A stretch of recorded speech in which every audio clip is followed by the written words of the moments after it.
Well, we got our first super chat, dear. Woohoo! And since apparently I had to refresh to start a new thing, I can't remember the other letters besides anime. It was the anime person. I think they commented recently.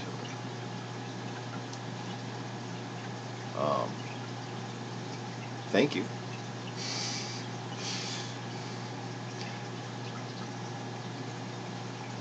I didn't realize there could actually be any beneficial purpose to me just leaving the live stream on like that. Other than, you know, people who like fish tanks. But just people who like fish tanks don't seem to be able to, like, be allowed to even see my channel up, you know.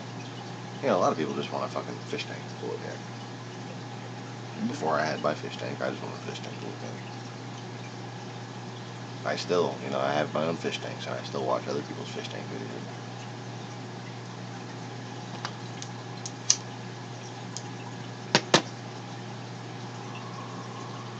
We're going to be possibly doing a move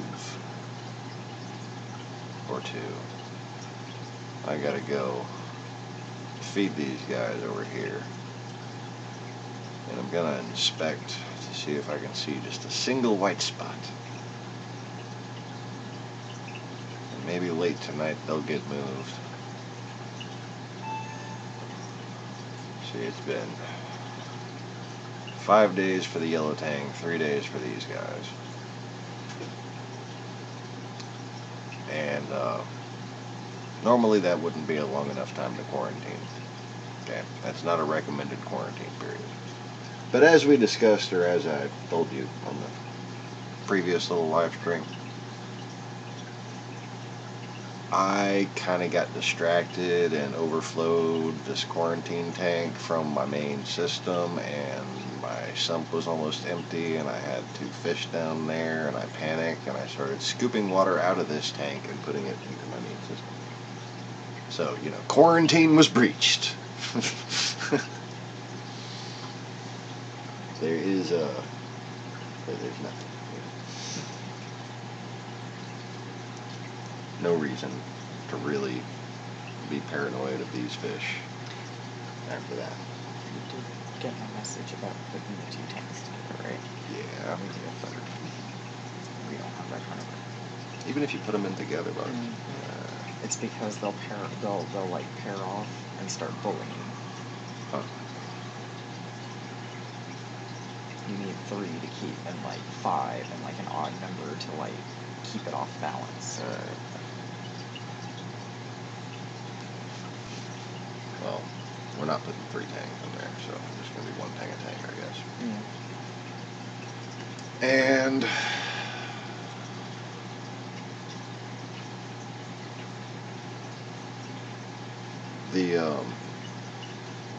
the yellow tangs, I've noticed in their behavior, are a more kind of vertically up and down wandery kind of fish, whereas the more elongate tangs that are more shaped like dory, like that one is, they really like to swim for long distances. So I think the 29 gallon for the yellow tang and the 20 gallon for the convict tang is probably going to be the best bet. These are 2-inch and 3-inch fish. These are tiny little fish, and I'm not planning on keeping them in there forever, but I desperately need a grazer, and well, these 2 fish desperately need to graze, so it's going to be a win-win situation. Now, bear in mind, please, and you know, if I actually got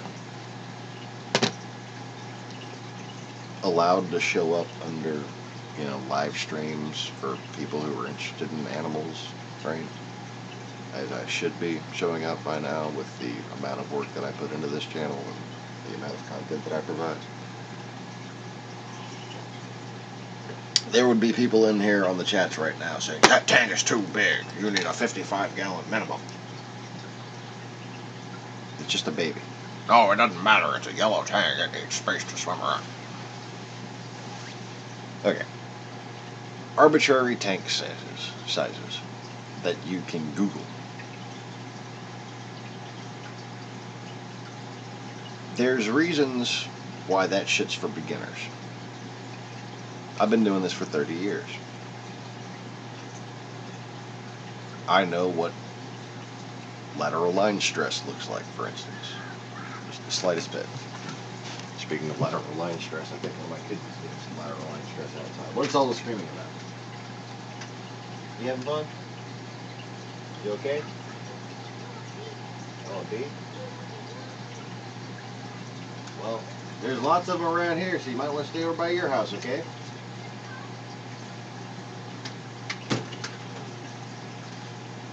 Hope he's okay.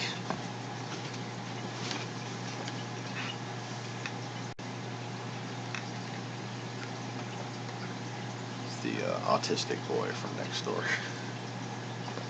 He's so cute.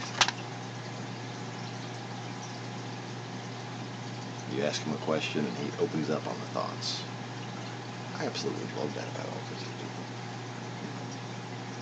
When you ask them a question about something and like they realize that you really want to listen, they just start thought stream from their mouth. Oh, I took that one to school the other day. Oh yeah, you've seen that. Yeah, it's a lot to deal with in the mornings. And had to sit in the carpool line. Oh yeah, it's a lot to deal with in the mornings. Wait, I had to sit in the carpool line because school hadn't started yet. But not in the mornings. It's adorable, you know. Yeah. Oh yeah, not in the mornings. It's great. Makes me miss my friend Craig from Sharpstown Middle School. Right, he lives in middle school. Oh, there I can't remember. No, Sharpstown Middle School. Flaking on what fucking neighborhood that was in.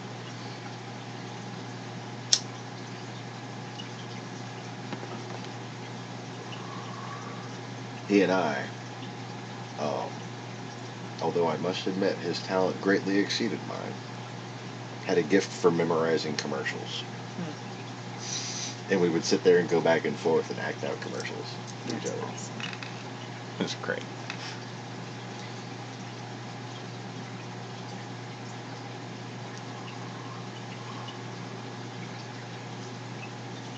And like over the course of the year, I saw like a lot of like the ghetto kids kind of warm up to him, thanks to like, you know, me being their friend and him being my friend, kind of just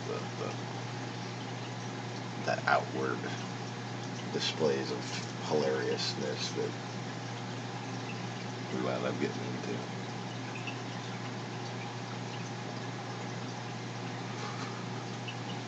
We put on quite the show. I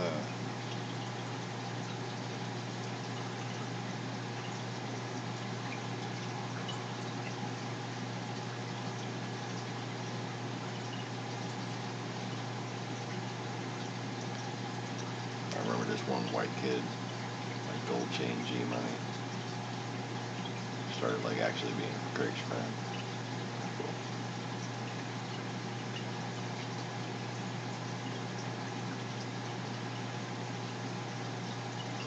Hopefully he stayed living around there, because I never stayed living around anywhere. So I was always good at making friends. That's why I've always been good at social media. I've always been good at making friends. I've always moved around and had to make new friends. That's how I know how to attract a crowd. YouTube don't let me attract a crowd. Bad YouTube. I didn't know YouTube was Scottish. Sorry.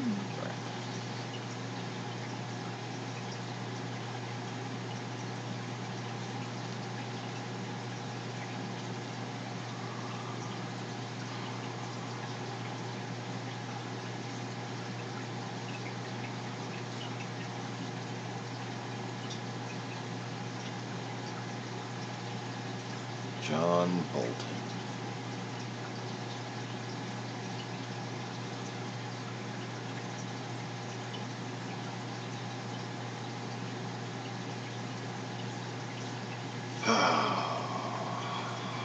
We're all gonna die. That was the name of the stream earlier. Did I mention we're all gonna die? Just in case I didn't mention one, though, just be clear. We're all gonna fucking die. What the fuck are you people doing?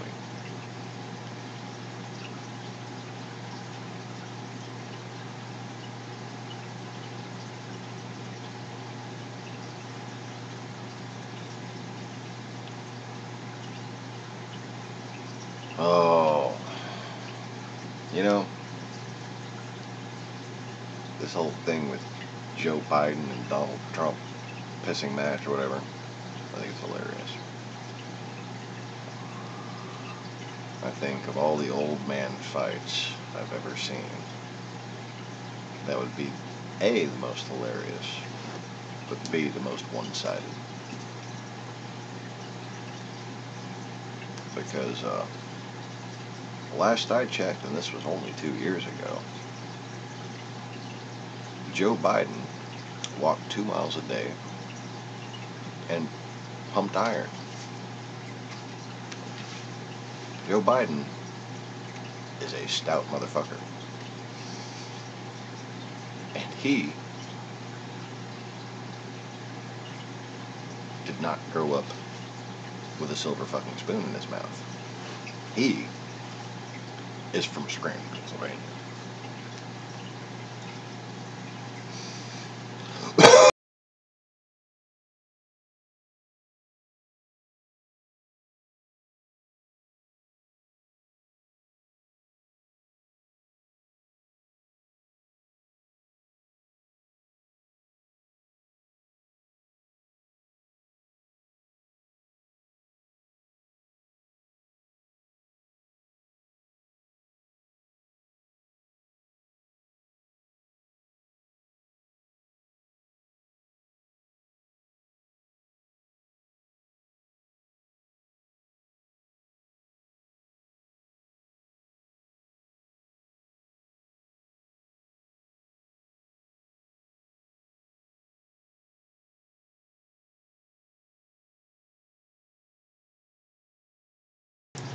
Lawmakers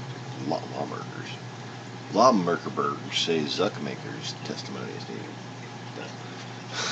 Lawmakers say Zuckerberg's testimony is needed. Good luck with that. He didn't even show up for the Senate Intelligence Committee. He sent somebody else to talk for him. He basically sent his fucking corporate lawyer, which should have told them something. Amazing considering, you know, he developed Facebook in his dorm room. Oh yeah, yeah. That was definitely, how do I say that? Typical of someone of his capability. Oh yeah, that was right up there with it. And you know what's also really typical? For someone with that capability to seem like a, what do you call it? A commercial actor? Crisis actor. No,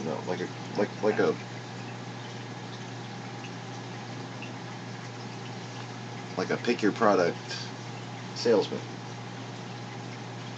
on a commercial. Like, he could be like the Zhivago guy, or like just, or Trivago, whatever, Lego Maego, I don't know what the fuck. They started a website and they fucking hired an actor who nobody fucking knows, and he looks like a guy you can trust, and like, girls think he's kind of cute, and he's gonna look in the camera and smile and say this and that over and over again, so you remember this and that. Oh, that trustworthy guy. Oh, this and that. I believe in this and that. I want to buy this and that. I want to subscribe to this and that. I'm going to go and create an account right now on thisandthat.com. You can get with this, and you can get with that. You can get with this, and you can get with that. You can get with us, because this is where it's at. I watched a little bit of this earlier. They were showing it live on the WAFB.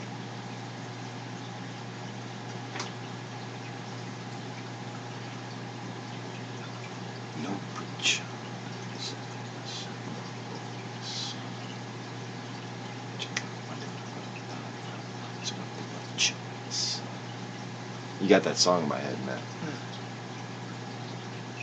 Start dancing around like Christopher Walken.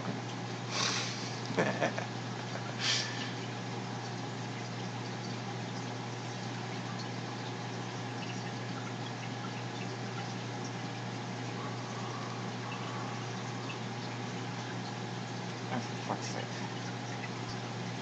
I guess Rand Paul vetoing the spending bill didn't work. Filibustering, you mean? Did you try that? I don't know, but he gave up reading it halfway through the night. Apparently he was reading the bill, and he was live tweeting, like, everything that was going on, like, important stuff and how it wasn't going to help, and how he didn't agree with the spending bill in the least little bit. Yeah, Trump signed it. Talking about how Republicans, you know, were always down about Obama's budgets, but look at this one. This is no different. If worse, actually. Oh, much worse. Yeah, but for Rand Paul, of all people, to be saying that, like, kind of blew my mind a little bit.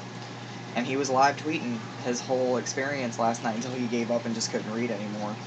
He even ordered pizza to keep himself awake at one point. If anybody thought that the Republicans were serious about entitlement reform, they don't understand how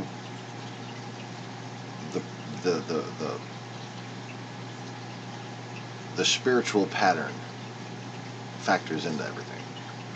Okay. And, you know, like, I called into David Pakman's show, and I think he asked me if I was going to talk about something spiritual. I just was not at all going to talk about anything spiritual. I was just going to have, like, a brief little logical history lesson about, well, Russia and their support for jihadist extremism. And we all really are, well, most people, suffering from sort of a delusional state when it comes to how we consider our national security, because we haven't talked about this connection between Russia and basically every Islamic extremist group that there ever has been, starting with Muammar Gaddafi, you know.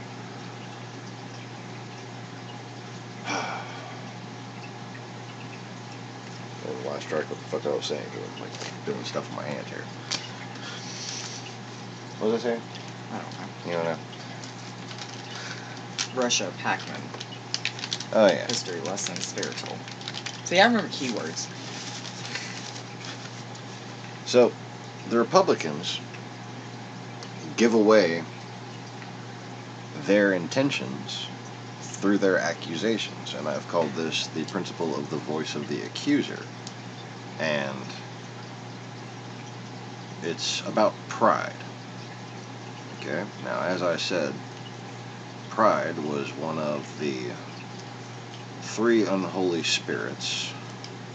Okay, so the false heaven had its false trinity. And of that trinity, lust and pride are gone, and now back in service of God. Yeah, in a weird way, lust can be a productive thing. Okay, depends on, you know, a lot of other factors, but this is not that video. Anyways, and I don't mean sexual lust specifically. I mean the productive type of lust, and not just reproductive, just productive type of lust, not the greedy type of lust. Okay, but in the pre-2011 world, where lust existed as a devil, there was basically no separation between starting a business, between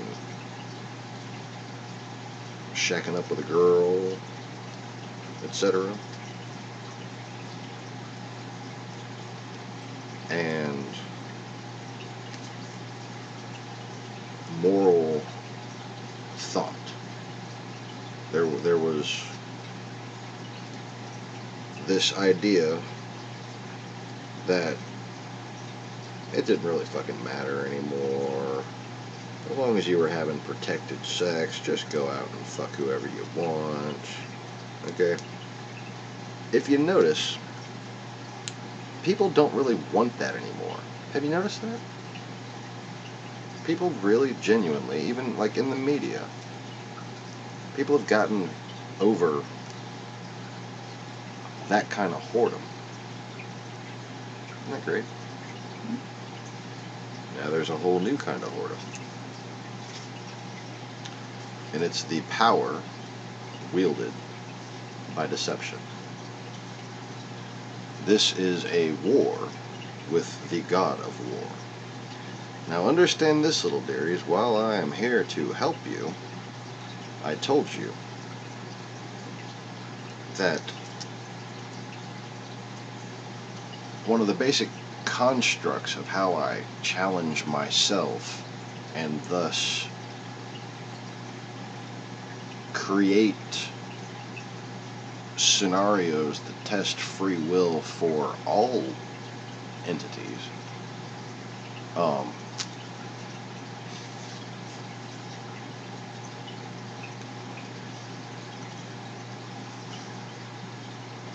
I can create a being,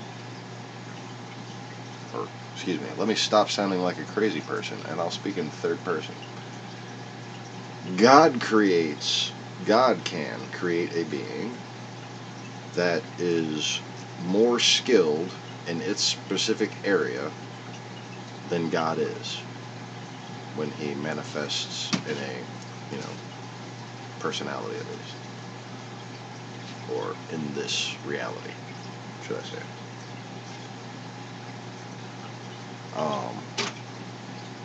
So look at it this way. God is testing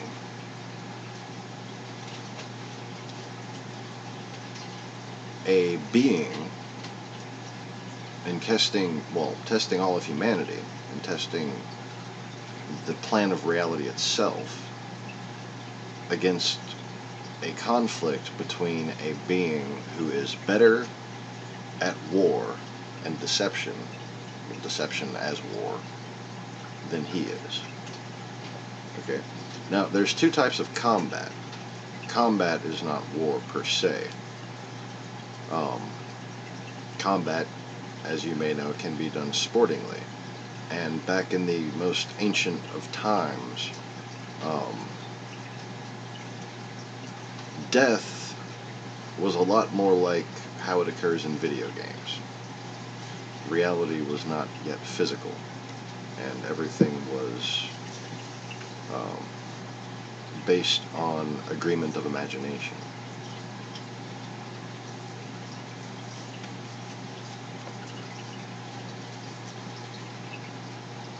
Well, this reality, this post-2011 apocalypse, so this apocalyptic reality,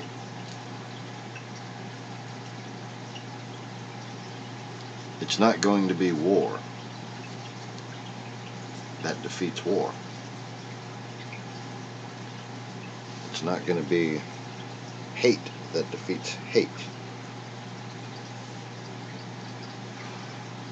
And that's what we're up against. We're up against deception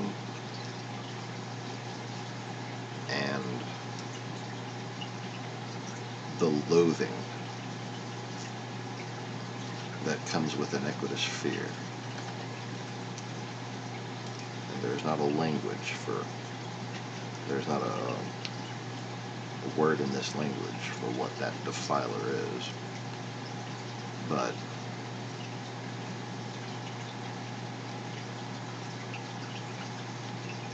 the spiritual level of this can't be ignored when you have some simple rules that every exorcist must know. And I don't mean like that cheesy fucking dumbass that David Pakman had on there calling herself an exorcist. Okay. if she's an exorcist, there's two different types of exorcist, and they should have two different spellings. Okay. She exorcises demons, as in E-X-E-R. I exorcise demons, as in E-X-H-O-R. There's a difference. But only in that respect could it be proper for her to call herself an exorcist.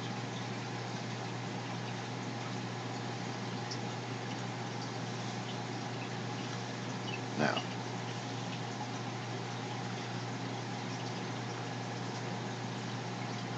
in the book of Revelation, the defiler is basically sent by an unholy father figure, king of sorts. And in the context that it's told, he's sent to where? Anybody? Israel. Now, Israel, also known as Palestine, was basically the center of Western democracy at the time. And democracy, as it is in Britain, okay, was the original inception of divine right. And the royal families in the beginning were caretakers of the democratic process, and they kept prime ministers like Trump from being able to take power. But that was the extent of their power. They could not declare war. They could lead an army in a war and would be expected to show the courage to do so.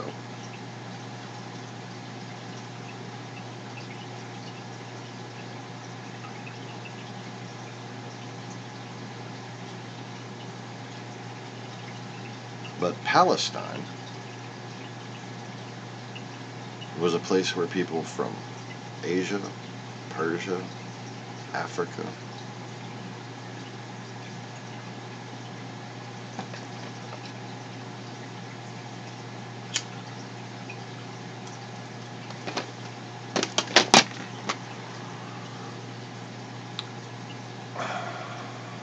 Polynesia. Oh, I was so trying to think of the name of the new Black Panther movie. Wacavia? Yeah, wait, no. Is it Wacavia? I was trying to think of that name just to throw that in there to be funny, and I couldn't think. Wakanaka. What's the name of that? The fictional place that would never exist ever, and you know.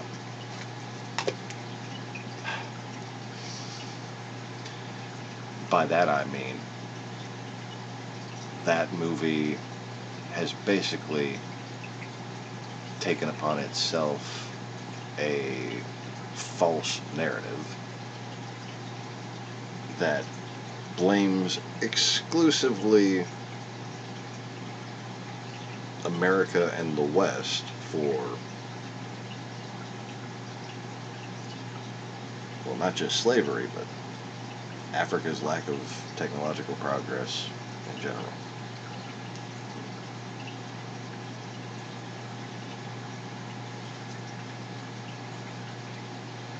I find that to be mildly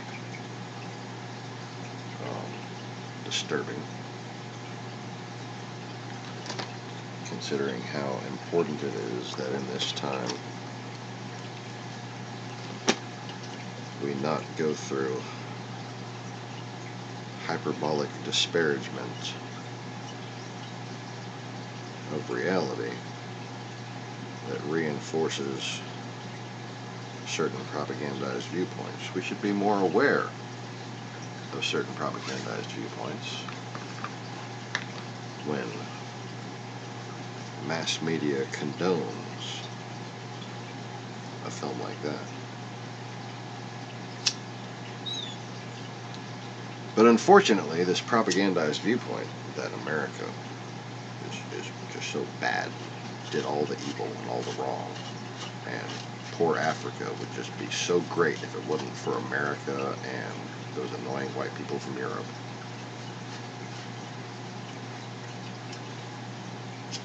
It's based on a complete ignorance of history.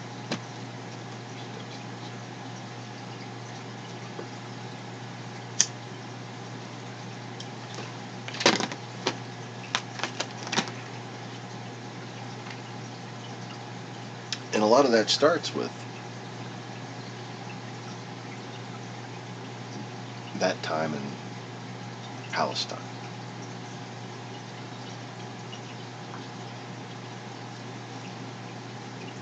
And the massive genocides that came afterwards. But see, up until that point, the Middle East, even Libya, the whole north coast of Africa,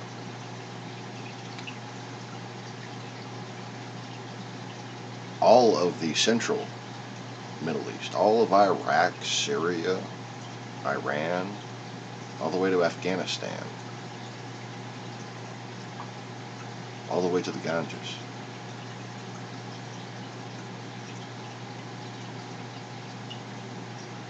That was all demographically the way your average European multicultural city is, like London or Paris. Just people from all over the world, all over that whole place. And there were tribal lands that were family-owned estates. And as far as their feudal status went, as I recently found a good analogy, it was a lot more like they were a combination of kung fu and philosophical academies. But they were generationally supported by a family that had founded them. And, allowed other families, but anyways. Each one of those had like a different story to it. Always very interesting to hear those stories of how one family adopted another. Oh, okay.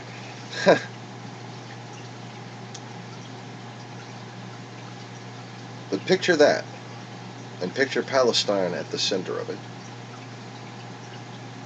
And if you go out circumferentially, how do you say this word in English? Circumferentially? If you go out equidistantly from the center, okay. Circumference. Radius is from the center to the outer. Right. Okay, but there's a word in ancient for this effect that they don't just even have a very pleasant phrase for anymore.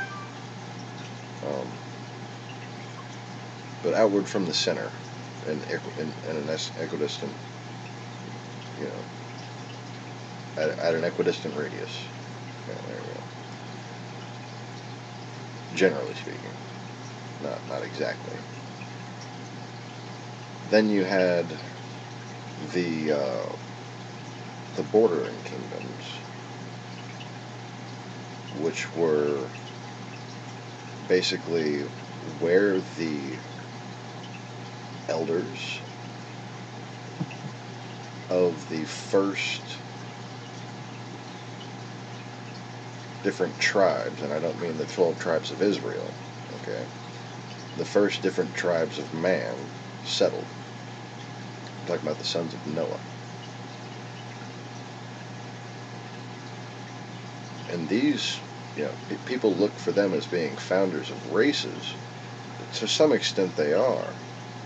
But you have to look at those different, quote, races' stories and find the commonality of the myth that they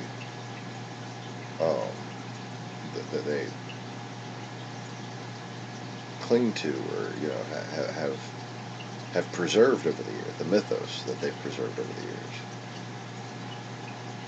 And then you'll find the actual quote-unquote race that is, as they say this day, Shem, Ham, and Japheth.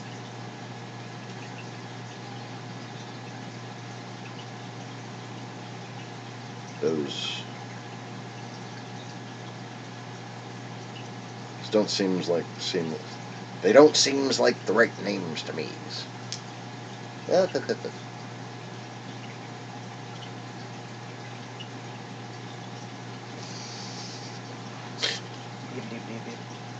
you doing there?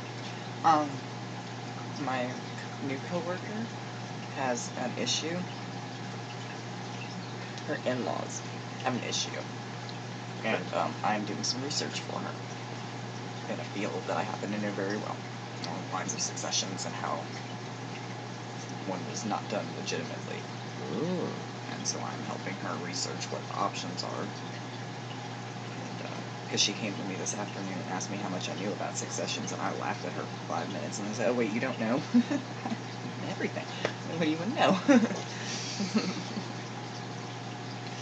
Told me the story, and my jaw dropped. I went, I can help you with this.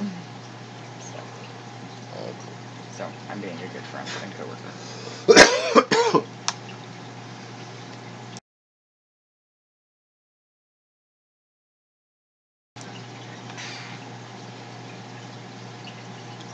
So, today, we have a parallel. Now, certainly it's not as geographically tidy as the world once was. And that kind of drives my OCD a little bit nuts, but, laissez-faire.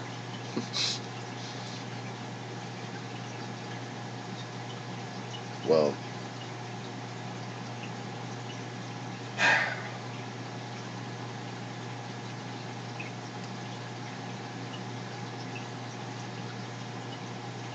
there was a fourth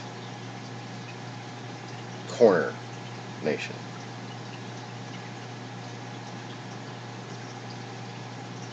And it sought to take the power of the other ancient nations. Oh, this is a whole big story that I really, really can't tell and focus on my main point.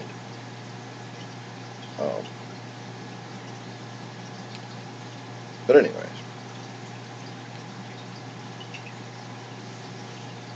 Biff, the archetype. Well, he was the type that was aboard the ark.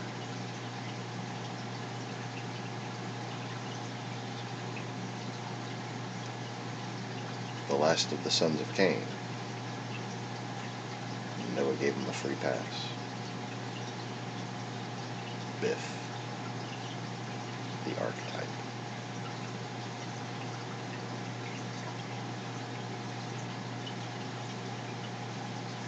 And now he lives in the Oval Office, the White House. That's hilarious. Well, reincarnation's funny.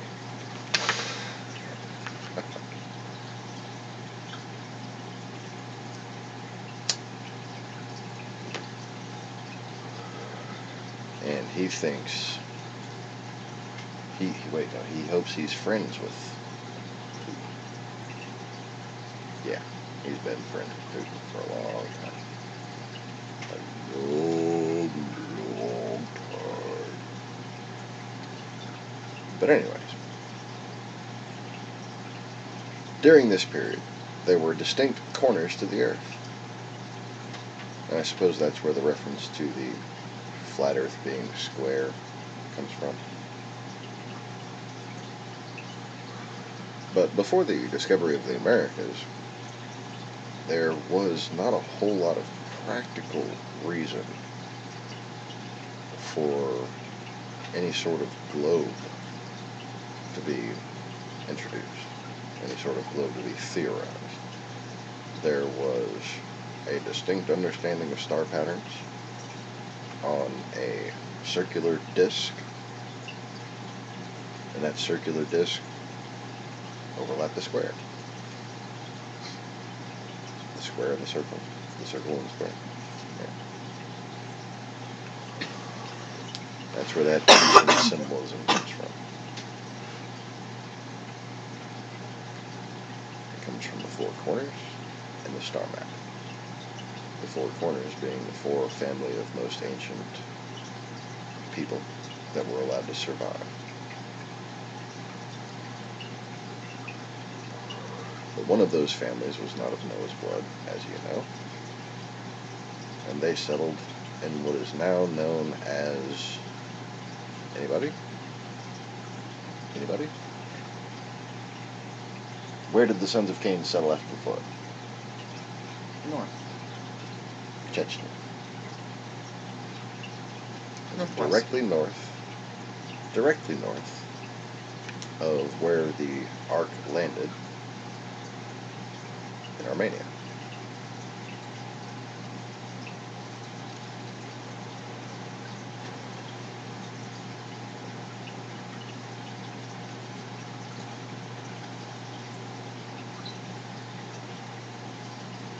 Well, from there, there's three paths, isn't it? You can go to Europe, you can go to Africa, or you can go to Persia.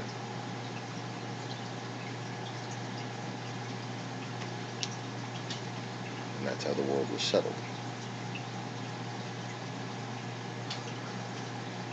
And all of those people, as they migrated outward, had children who stayed where they were. Children who remembered who they were. But if you look, in that area that became known as Sumeria, the Fertile Crescent, one day to be called Babylon, and then Iraq.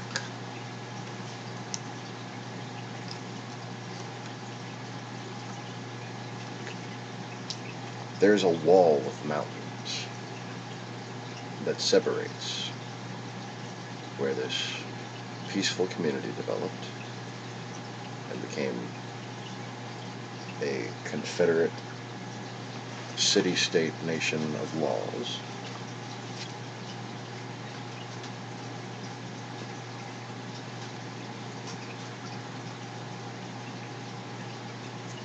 and the people to the north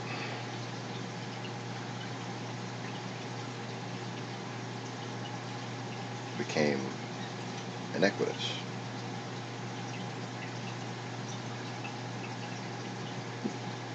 And they found in the north a certain old serpent.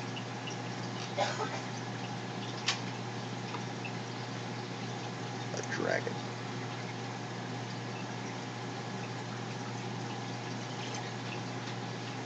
The dragon said,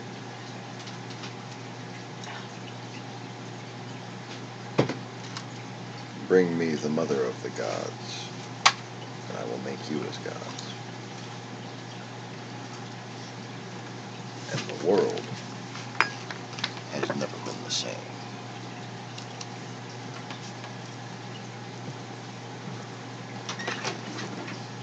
Now, the best way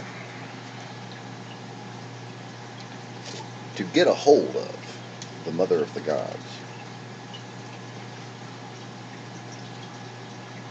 obviously, is to track reincarnation. But if the people you're trying to steal the mother of the gods from can also track reincarnation, then they know who to protect, who to hide.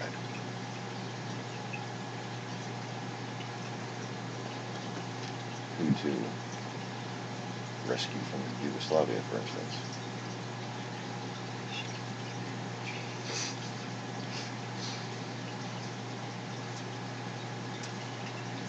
And in that time, 2,000 years ago, in the time of Palestine, after many wars and conflicts and conquests and evolutions of society, after many thousands of years, then came the time 2,000 years ago.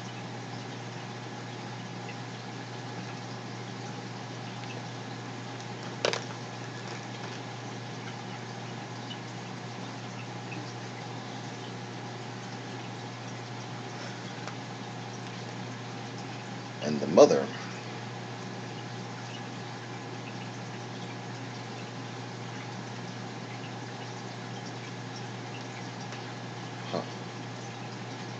it was a prophecy, and I think it's still written down because it's blocked from me. It's right on the tip of my tongue, but I can tell that it's blocked. So it is written down somewhere. I hope Emily hears this, because she's probably going to be the one to find it the way she finds things. A prophecy.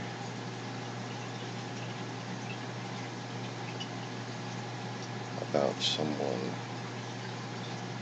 stealing a mother goddess when they're born, as opposed to killing a demigod when they're born, the way Herod did. Well,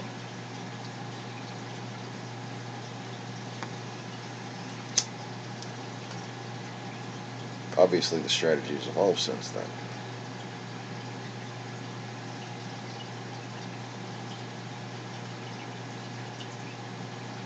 And most of the world has been made to forget how to track reincarnation. Except for perhaps the deep state.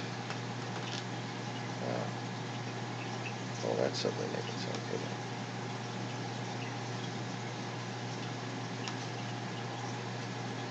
The deep state still remembers that authority comes from God.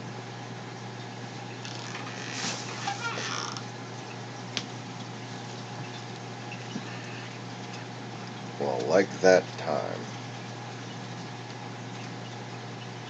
that I've discussed on the Yohanite genocide and other such related videos,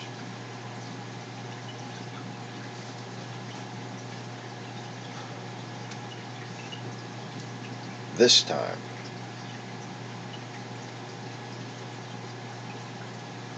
the political landscape is very similar.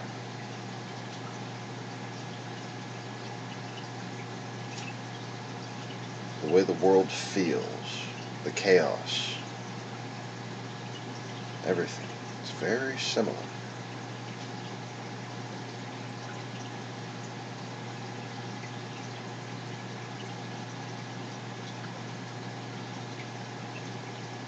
And that time was the onset of a genocide that deleted the legacy of mankind and replaced it with the legacy of war. The true devil that was cast to this planet and given dominion over it.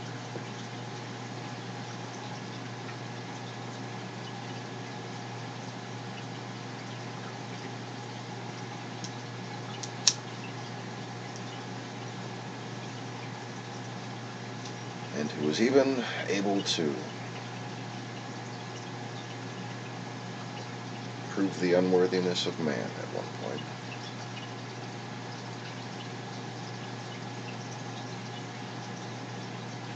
And was given the right to have a human family. See if you can do better, I said.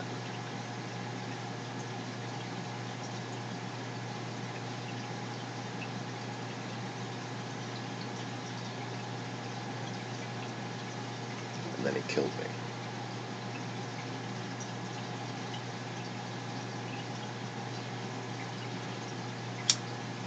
And then I became one of his sons.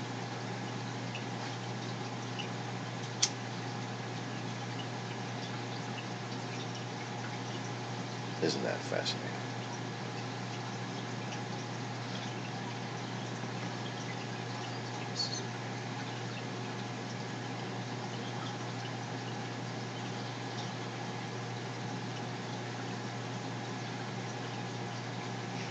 some of those same rules apply to this day.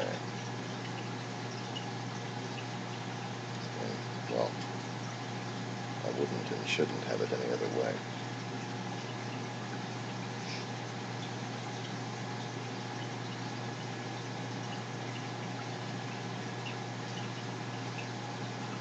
So how interesting and creepy is it for me to be talking like myself twice in a day? Oh, look, that rhymed too. I didn't even... Okay. I'm over here, like, fascinated that I'm sitting here at 7:42 at night, still doing work-related stuff. Stop that. No, I'm, like, fascinated because I want to know how to help her fix this, because this whole situation is completely messed up. Well, all of the errors got left out with the exception of one in this succession. oh. Yeah, somebody hijacked the succession pretty much and ran with it and left everybody out.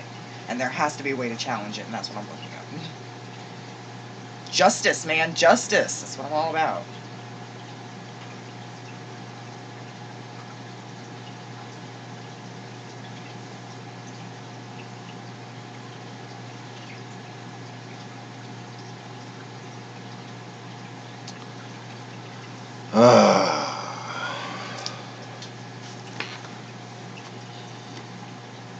Okay. I'm gonna feed some fish.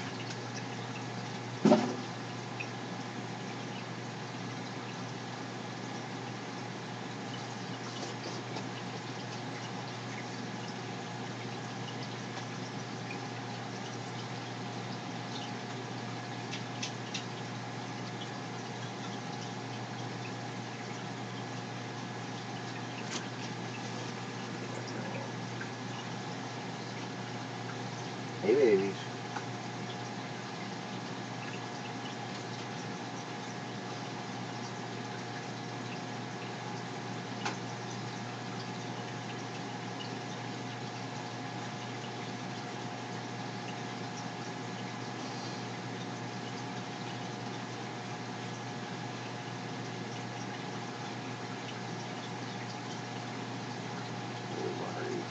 I mean, I guess she's eating enough algae out there.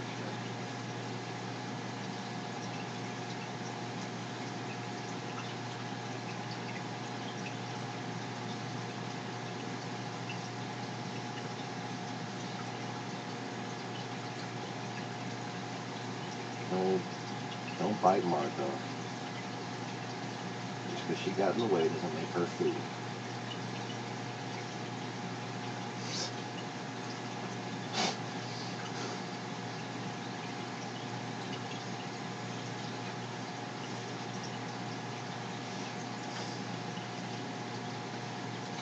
If you're wondering whether or not you want a Picasso triggerfish, they're all that pretty.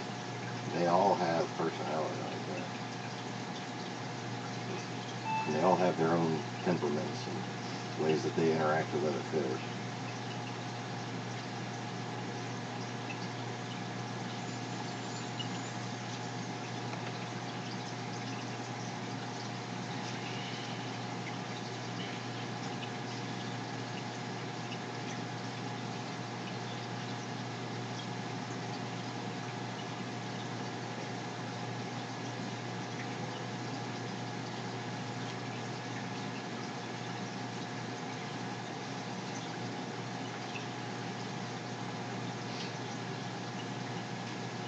He's tearing up the pellets. Well, that moves Tatsuki and Yumachika to the day cycle. We'll go feed them again.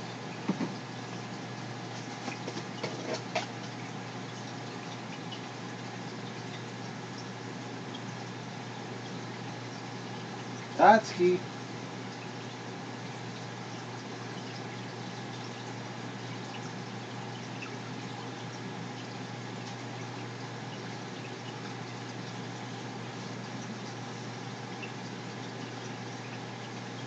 Tired. Can I go to sleep yet? Fucking food's too far away.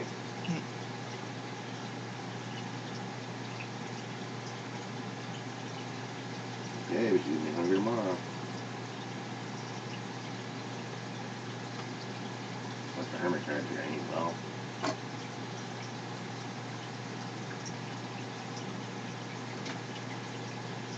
Really? Be that lazy? Oh, holy cow.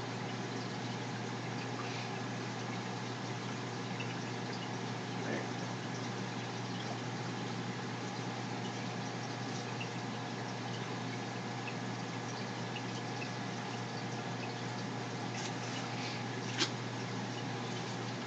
Where is Myrtle? Myrtle!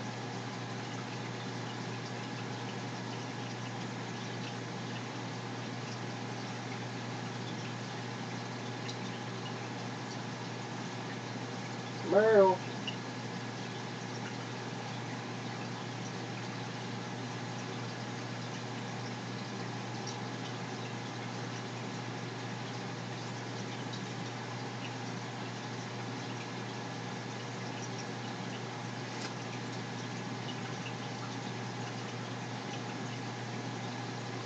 Myrtle!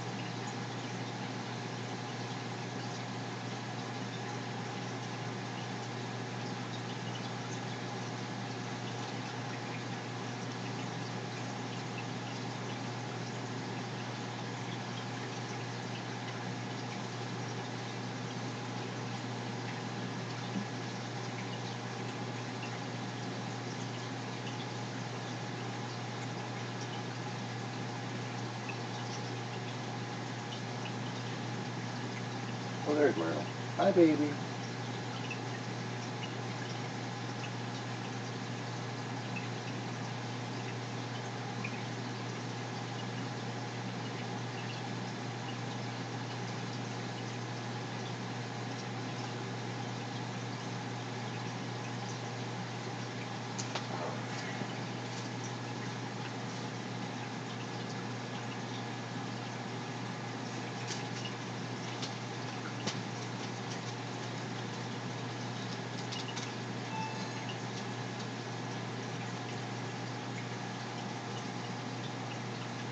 For the piglets.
Look, she's tearing that up.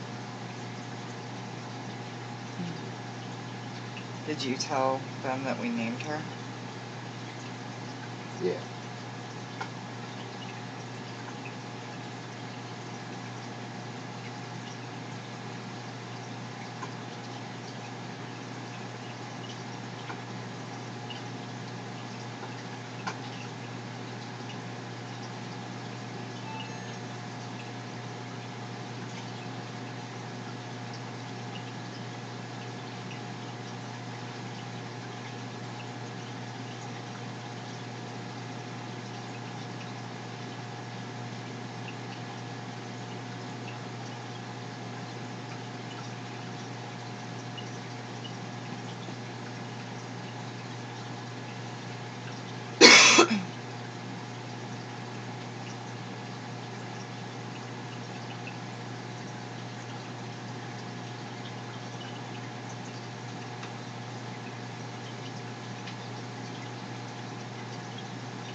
Breaking news. Jimmy Carter wants to go to North Korea again. Huh. Volunteering. Something tells me that's not going to happen.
this town.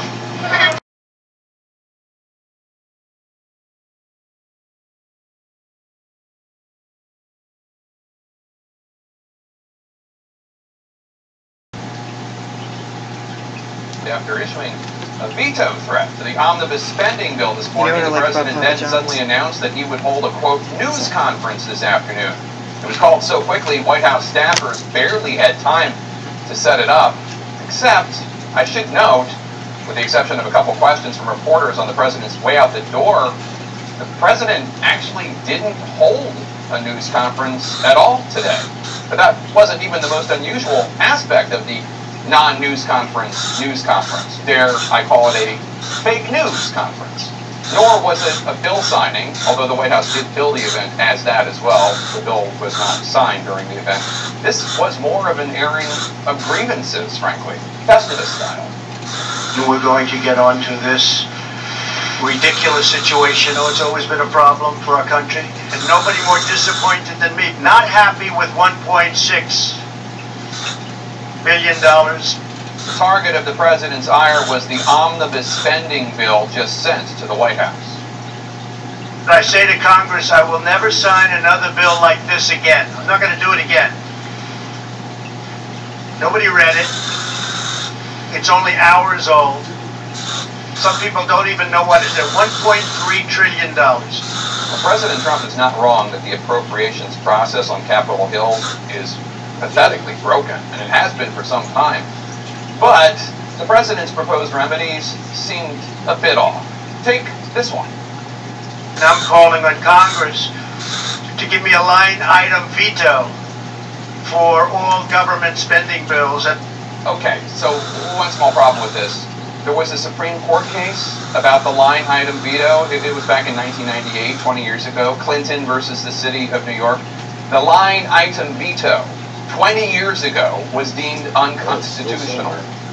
President Trump surely must know that. Either way, he also suggested this remedy. And the Senate must end. They must end the filibuster rule and get down to work. Here's the thing. You're not going to get the U.S. Senate to agree to ending the filibuster, since the filibuster rules allow the minority party to have some power, and every senator knows that soon enough that could be them. Moreover, is that really the problem with this bill? According to a senior Senate Republican aide, quote, ending the filibuster isn't the problem because the House Freedom Caucus crowd refuses to vote for any spending bills. House Republicans need Democrat votes. And that's why the bill was how it was. Now, Republicans on Capitol Hill today were frankly confused by how upset the president was, given that, according to one senior House Republican aide, quote, White House officials were in the room for every negotiation. Nothing was agreed to without the White House on board.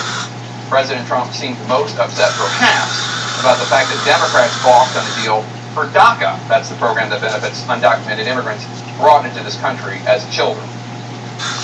DACA recipients have been treated extremely badly by the Democrats. We wanted to include DACA. We wanted to have them in this bill. 800,000 people. That sounds fun. And actually, it could even be more. And we wanted to include DACA in this bill. The Democrats would not do it. They would not do it. Okay, so one other pesky little fact here. It is true the Democrats did not go along with the deal offered them by Republicans to fund the border wall in exchange for legal status for Dreamers. That's accurate, but President Trump is the one that ended the DACA program with this self-imposed deadline. So, to sum up, the news conference that was held today, the president's continued battle with facts continues unabated, starting with the very basics about what the event was, continuing to the substance of the legislation, and ending with some basic misunderstandings of governance.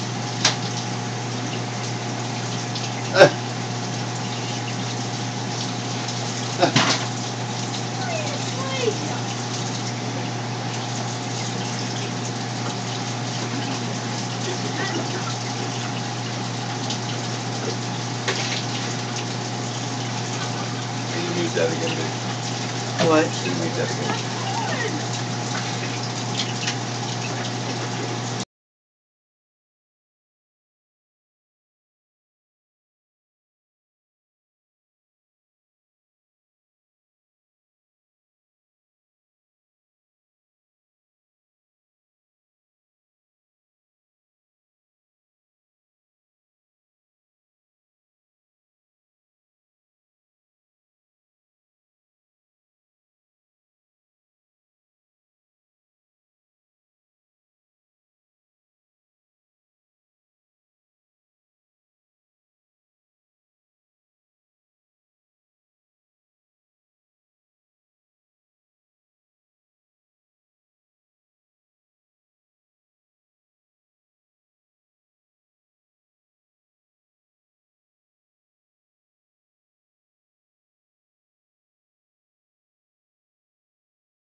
Hey there, Mr. Conway.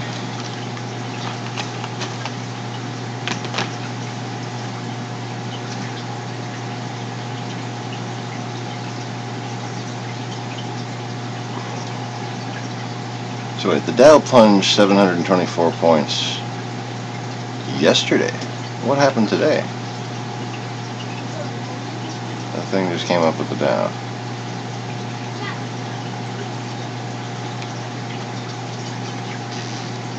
Shouldn't be hearing nothing. Streaming.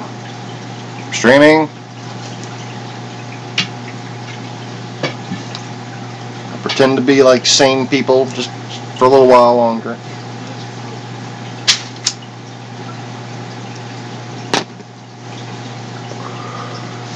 Hanging out, just ordered a pizza. Just finished feeding these babies here.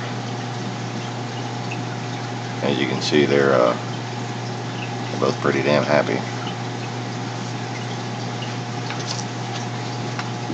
Kind of like to rearrange the camera. Get a closer look at them.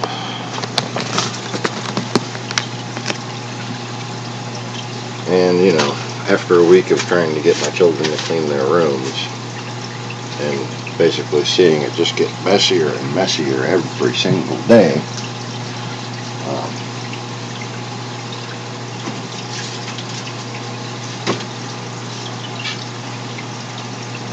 I have finally added some or else's to that equation. And we're not going to go into that. Okay.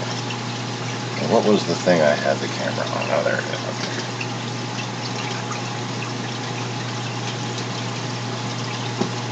Okay. And on the camera stand here, a spool of galvanized wire.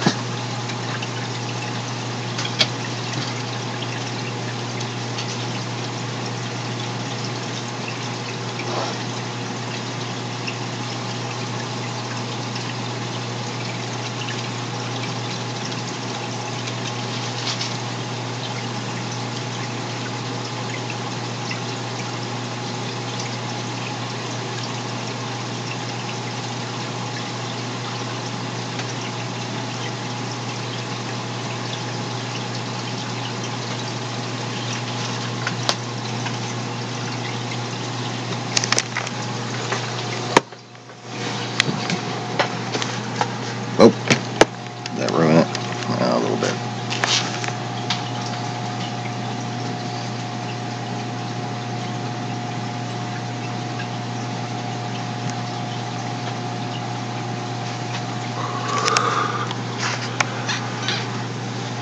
And that's a better view. So as you can see, the Tang is gaining weight and definitely improving color-wise. And I think we've named her Martha, since she's a jailbird and a redecorator.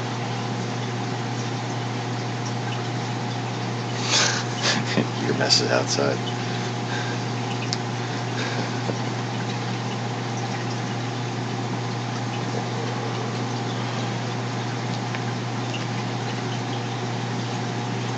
Yeah, I have a mess outside and in the hallway.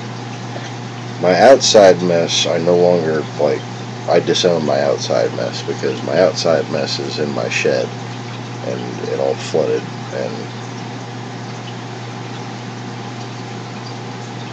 I need to hire somebody to help me go through that. I can't do that myself. I won't be able to fucking walk. And I'm just getting too old for that shit. Obviously can't get the kids to do it because they can't even fucking clean their own damn room.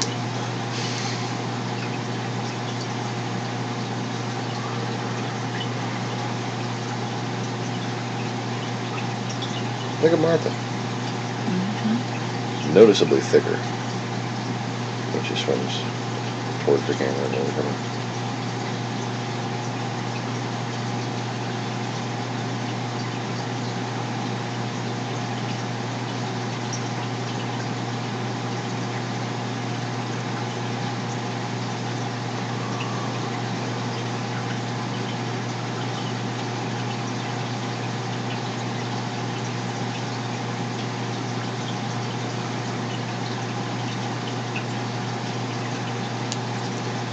You know, it makes more sense to me to have the yellow tang in this tank and Martha in that tank. But I do worry about her and Orihime because they're so similarly sized. And they both have them vertical stripes on them.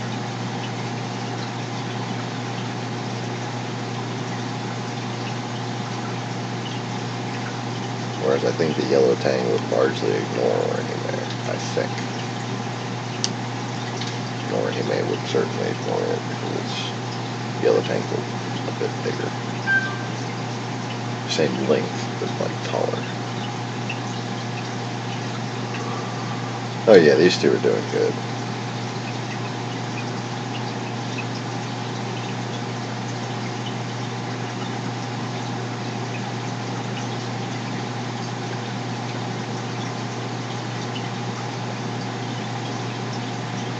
I'm thinking about maybe moving the Picasso and the Convict into the 29 gallon.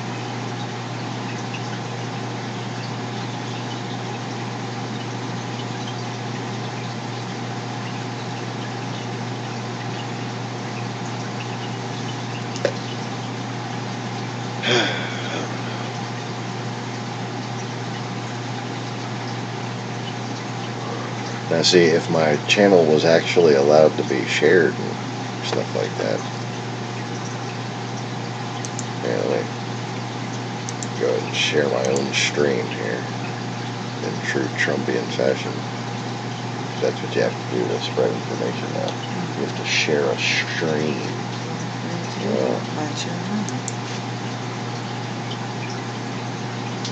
Duplicate post on Twitter. Really? I've made a live stream before that's called Thank You for SuperChatting. Oh, okay. Yeah, that's not rigged.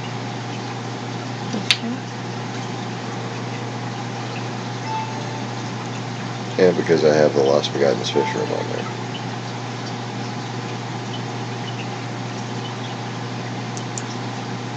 Oh well, I shared it to Facebook.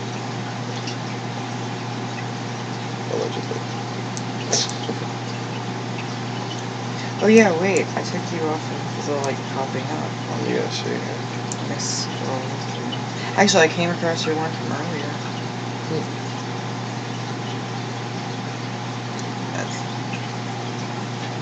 Refresh my feed. Up there it is. Are there many fish that eat plants? Yeah. There's, for one, surgeonfish are a very wide-ranging family of fish, and there are many different sizes and varieties.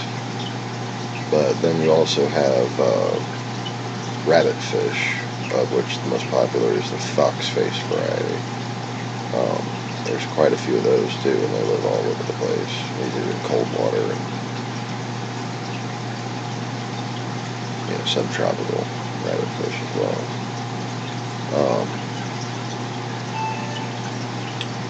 Some wrasses will go at Calipa, angelfish.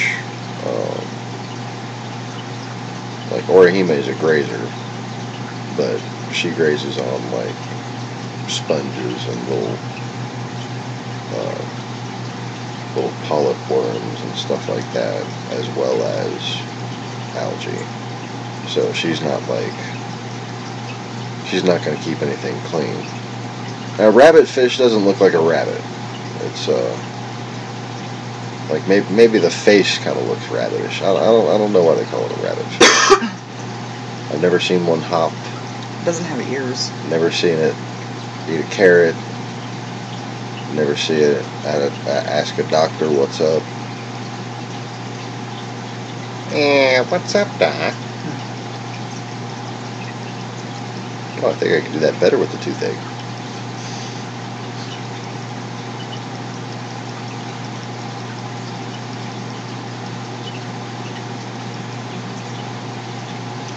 Triggerfish That triggerfish right there, he eats algae.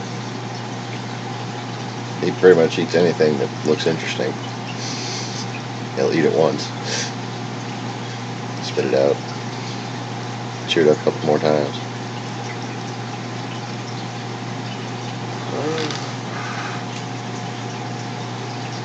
Yeah, I suppose that could be how it got its name.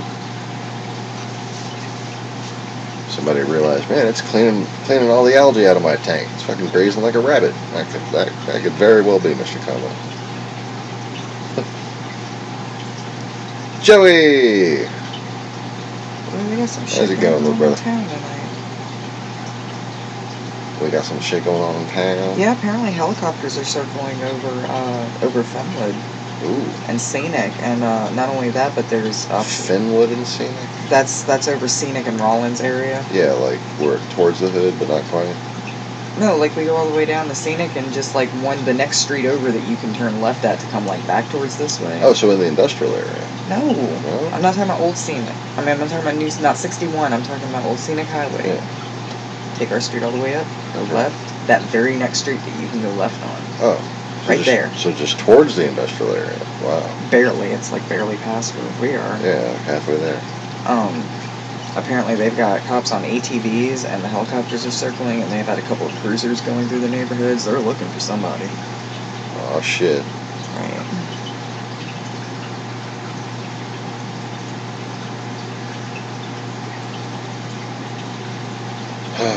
Mattow's on. Well, doesn't seem like it's something that YouTube once streamed anymore. I haven't seen a Matto live stream for fucking almost a couple of months. But there's How Not to Drive Your Car on Road, and Big Wave Floods Road, and Hilarious Situations in Traffic You Won't finish the sentence. And then I got, CNN and Pac-Man, MSNBC. Oh, PBS NewsHour. Can't forget PBS NewsHour. In case you want to watch the news while you're asleep. Or, fall asleep watching the news.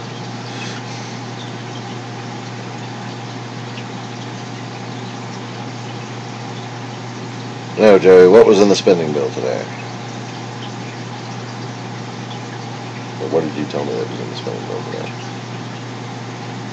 Oh, I didn't tell you what was in the spending bill. No, Joey, there was some interesting shit. I didn't tell him, no. He was live streaming, so I was just reading.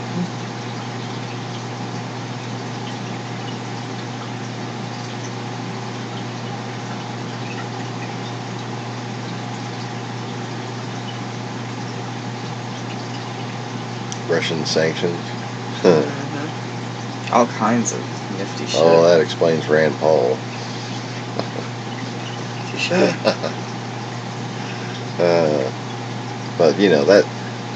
Then again, overspending is his thing, right? That's all the attention he can get. But I'm just saying, also, yeah. He's not that.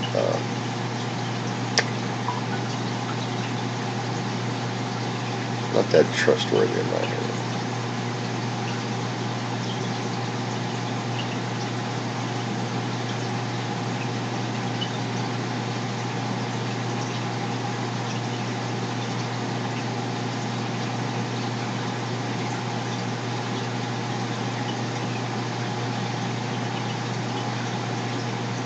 Funding, protecting America against Russia. What's your source on that stuff? Like, who was reporting that was included in the bill?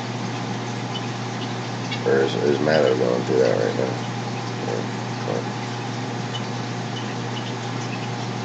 Oh, that's why Trump wanted to veto it.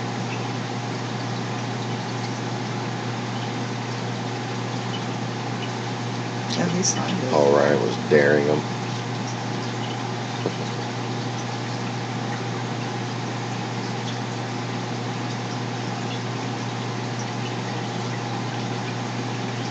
being a traitor was to defeat Hillary's okay, but you know.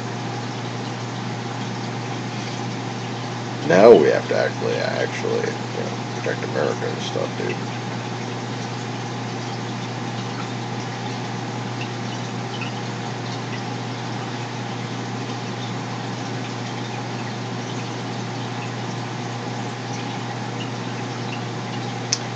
The Guardian has interviewed former Cambridge Analytical Director Brittany Kaiser. Really? The other guy's first name is Alexander, and her last name is Kaiser. Fascinating.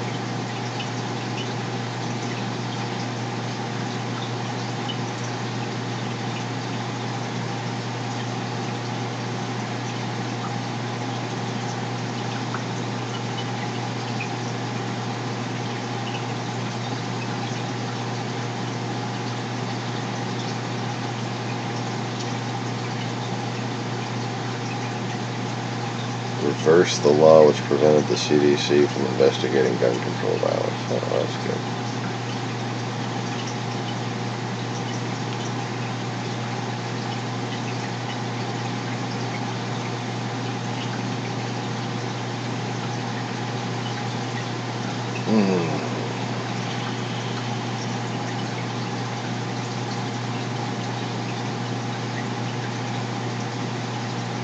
Finish that second one too, didn't Yep.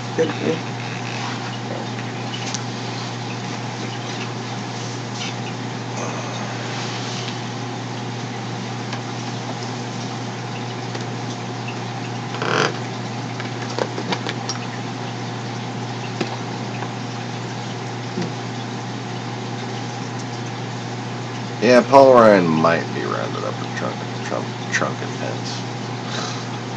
Trunk.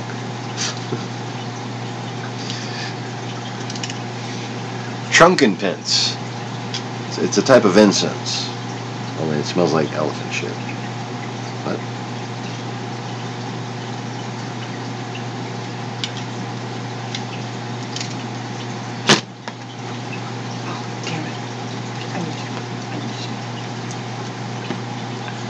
alright, well,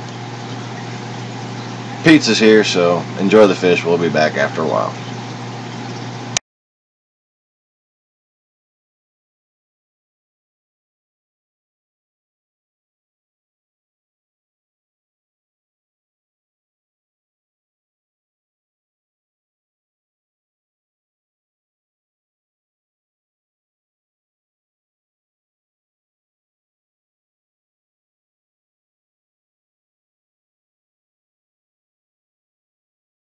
Damn it, I knew trumpin' sounded familiar.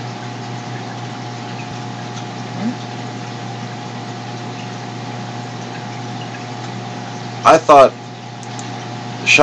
Mr. Conway, is trumpence a possible reference to counterfeit currency? He says trumpence is the name of an old coin in Ireland. I thought trumpence was an Old English word for Old English word for counterfeit.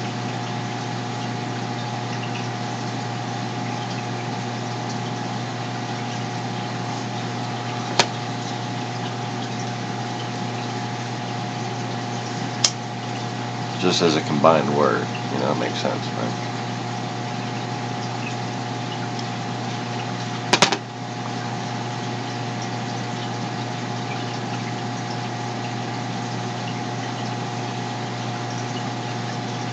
Yeah.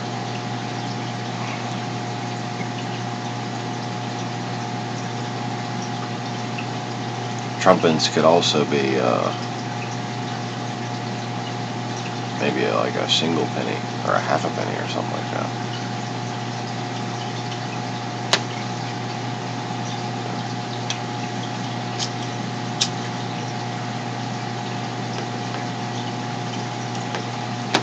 But yeah, I'd be interested to know if there's any other, you know, sayings about it, as it were. Anyway. Thought I had the pizza. Should be here any second. I'm freaking hungry. So, feel free to keep chatting it up. We'll be back after a while.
I love Ireland like it's a family member.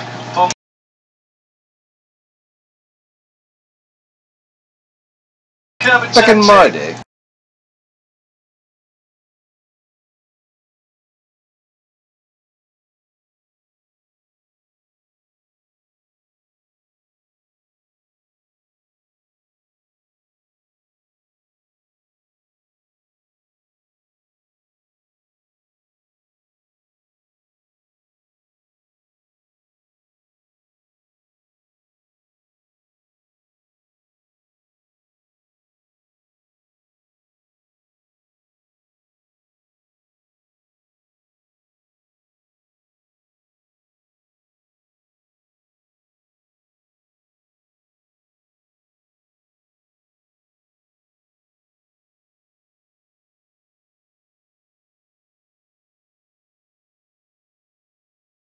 Well, I'm watching the race of the BMW 400 at Daytona.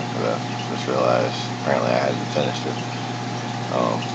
Mr. Conway was saying, not sure I'd have to ask my parents about the coin thing.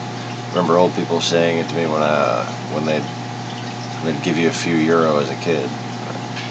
You get the customary story about back in their day. That cracks me up.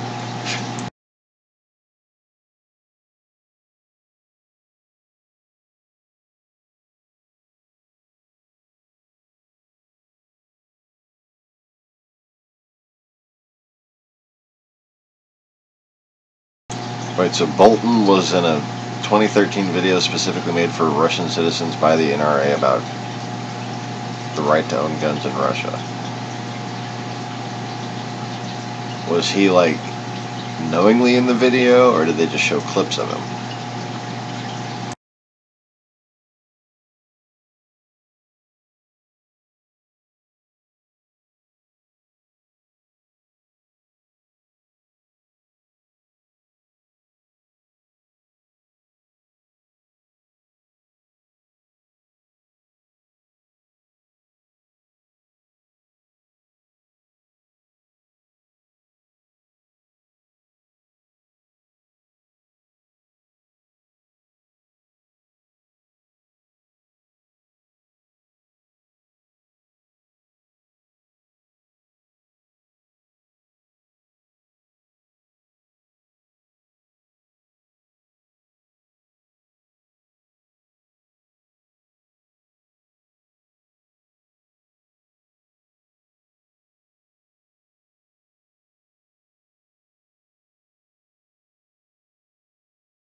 Apparently, he said he had no idea what it was. He was just asked to speak and read a script. Okay.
Also, while in the UN, he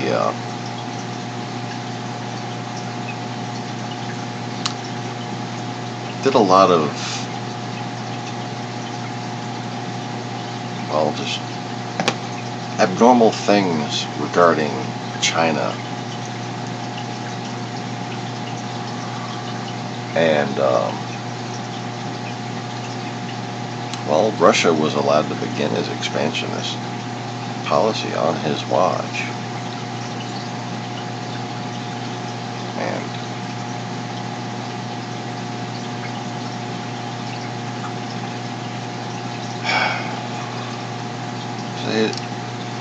his record's quite suspicious.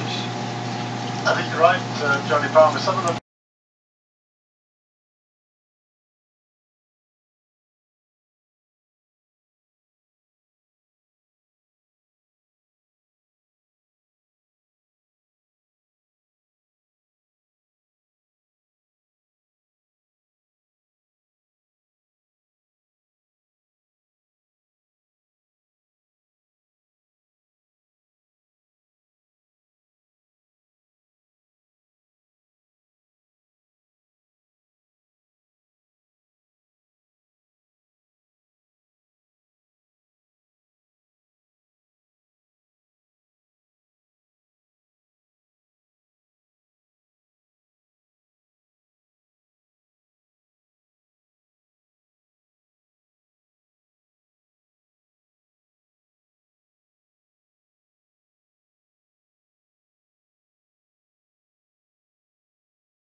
No, Trump doesn't have an employee checklist. He's assigned people by Putin, and every time he talks to Putin, he reshuffles the cabinet.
You know the government won't admit they control the second purpose. What? What? What? An all-in-one washer and dryer. Oh, that's pep. That is some fucking pimp shit. I would totally get rid of both of those just for this. To have one machine that does it all. Oh. I'm surprised the Germans haven't been doing it for years. They probably have. It's Maytag. No, it's LG. Right, it's LG. I told your sister. The trash. I didn't realize that.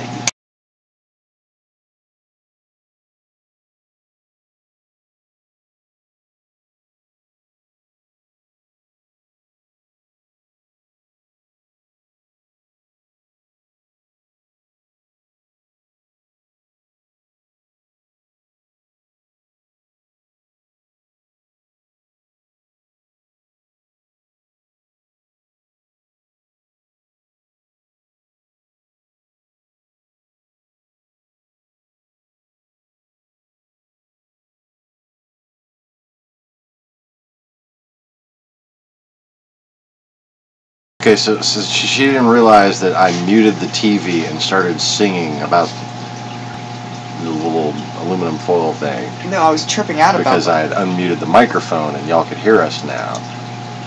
So we were about to chew into the kids for just piling up more trash around a trash can that they should have taken out the trash from yesterday. And instead they just decided to gather all the trash from around the house and pile it around that trash can that already needed to go out. So now we just have just a mountain of fucking trash with like little cockroaches skiing down it and shit. We don't have cockroaches, but yeah, No, fucking we miles. It's surprising. It's surprising that we don't have cockroaches. All in one. All in one. Oh, and Murphy's is still tripping out over the all-in-one washer dryer. It's ventless. Now, if you could wash your fucking dishes too, I'd be impressed. It's ventless. Spit out folded clothes. Oh my god. We'd be getting that. I'd be on my way to fucking Home Depot Meet right the now. Jetsons. Da, da, da, da. All you'd hear is the gravel being flung at the trailer as I'm hauling butt to Home Depot to get one of those.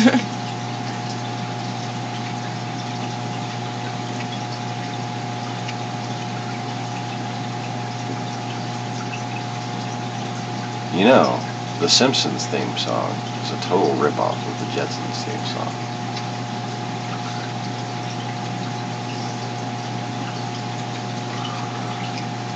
You can just play it right over it. Meet the Jetsons. Dun, dun, dun, dun, dun, dun, dun, dun, dun, dun, dun. His boy Elroy. Dun, dun, dun, dun, dun, dun, dun, dun. Jane, his wife. It's like the coolest invention ever made.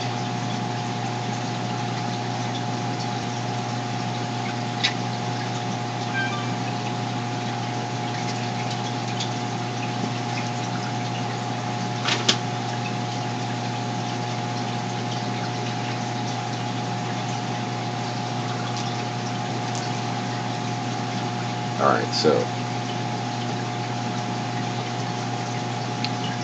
some news from Ireland. There is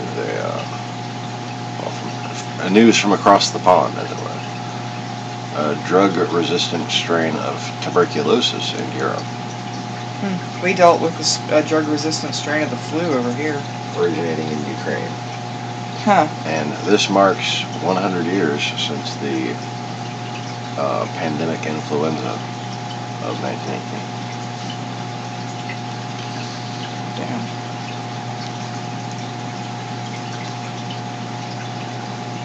So, just want to say, remember that the CDC's bioweapons program exists so that we can understand and find ways to defend ourselves against the Soviet bioweapons program. And frankly, if it wasn't for the Soviet bioweapons program, there just wouldn't be a lot of disease, period. But, you know, what do I know? And while he comes in, let's hear from the erstwhile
I've got such a dilemma.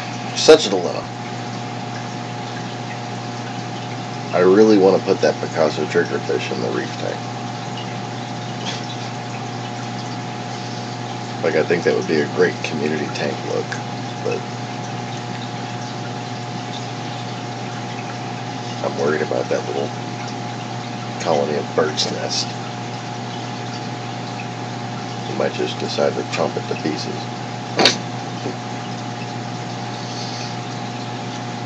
So now I'm doing an online search to see if anybody else has experimented with a Picasso in a reef tank. I know they go after shrimp. I don't have any shrimp. They go after crabs. I don't have any crabs. They go after starfish. I don't really have any starfish. Don't have any sea urchins.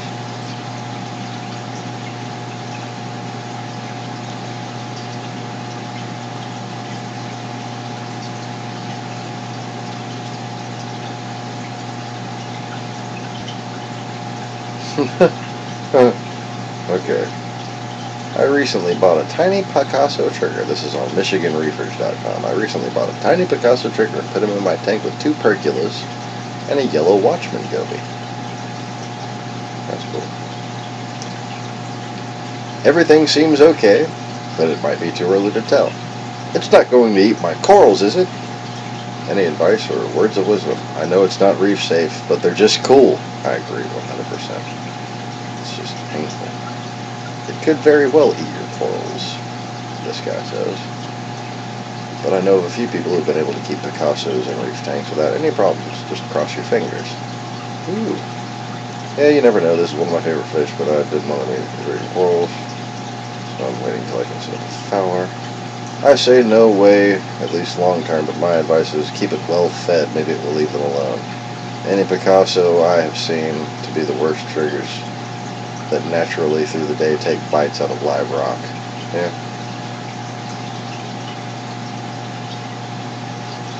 They eat coralline algae, I know that much.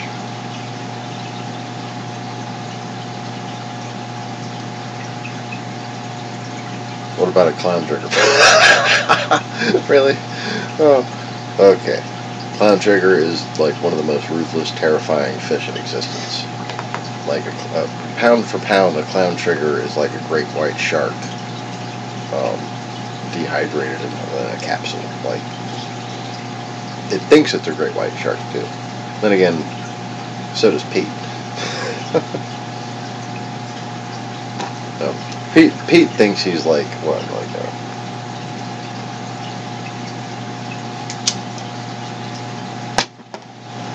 he thinks he's a big lemon shark or something, you know, like, don't fuck with me, I don't fuck with you guys.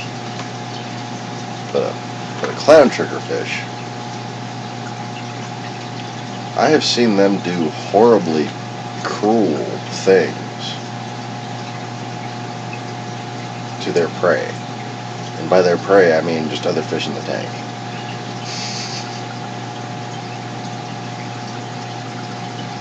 I've seen clown triggers go after other triggers.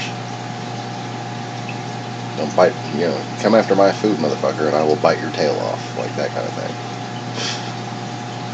And then, like, I've seen clown triggers who were, you know, being fed rosies or, you know, whatever, goldfish. In one case, perch that the old man caught from the fucking Brays Bayou in Houston. And he would go bite off their tail, then both of their eyes, take both of their eyes out one at a time, then just go like one fin at a time, and take the guts, and then just like kind of just from one end, just kind of gently kind of chew it down, and just be like just little pieces of fish going everywhere. Because if you see the way that a trigger fish eats, like Pete, the way he eats, sometimes he'll like sit there and chew it up rapidly in the tip of his mouth. Well, a trigger can like do that while attached to something bigger, kind of, and just like sit there and chew on it, or it can hold something in its mouth and chew it like that. But bear in mind, everything from its eyes down his mouth. It's got a small opening for its mouth, but it's got a huge jaw structure that's kind of integrated with his pectoral area. And what that enables him to do is to do that locking trigger thing that makes him a triggerfish. So filefish also do the same thing. But also, he's able to basically take a sea urchin's spine and just break it off with his mouth. He can fit the tip of it in his mouth. It's like why his mouth is so deep, basically. So he can deep throat a sea urchin spine.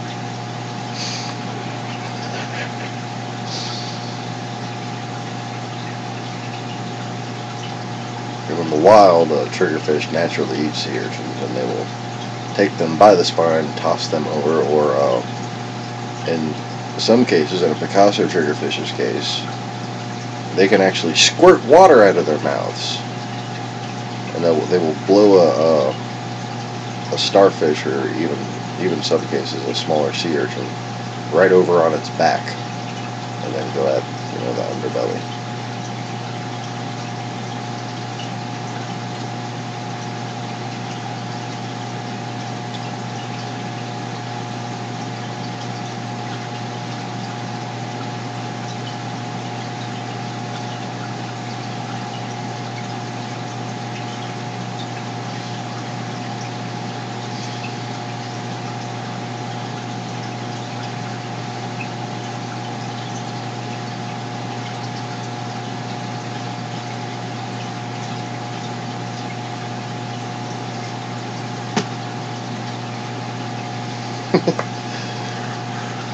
Some people saying it might be fun. Other people like it'll be like the Terminator when it grows up. I want to put the triggerfish in my reef tank.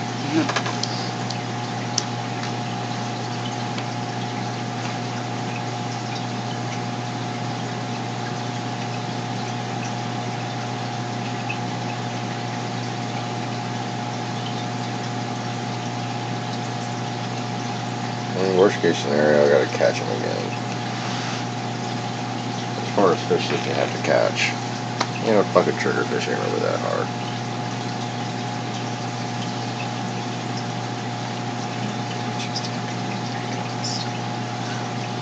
They're not the quickest swimmers. Fish.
A lot of these people are just chiming in with what they've heard.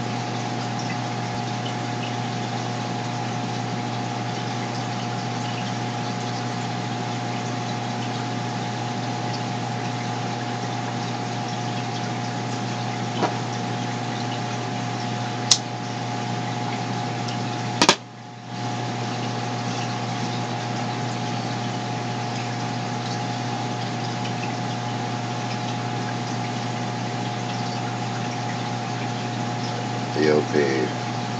So nigers are safe. Bluefin is like he's getting the advice that everybody fucking knows. I don't really care about them chewing on my live rocks or even on my crabs and snails, but the corals I do. As long as they don't touch them, I'm happy. But realistically, I think I'm setting myself up for a huge headache and putting him in my tank. If anyone has a Picasso in their reef, or even a Niger, please give me info.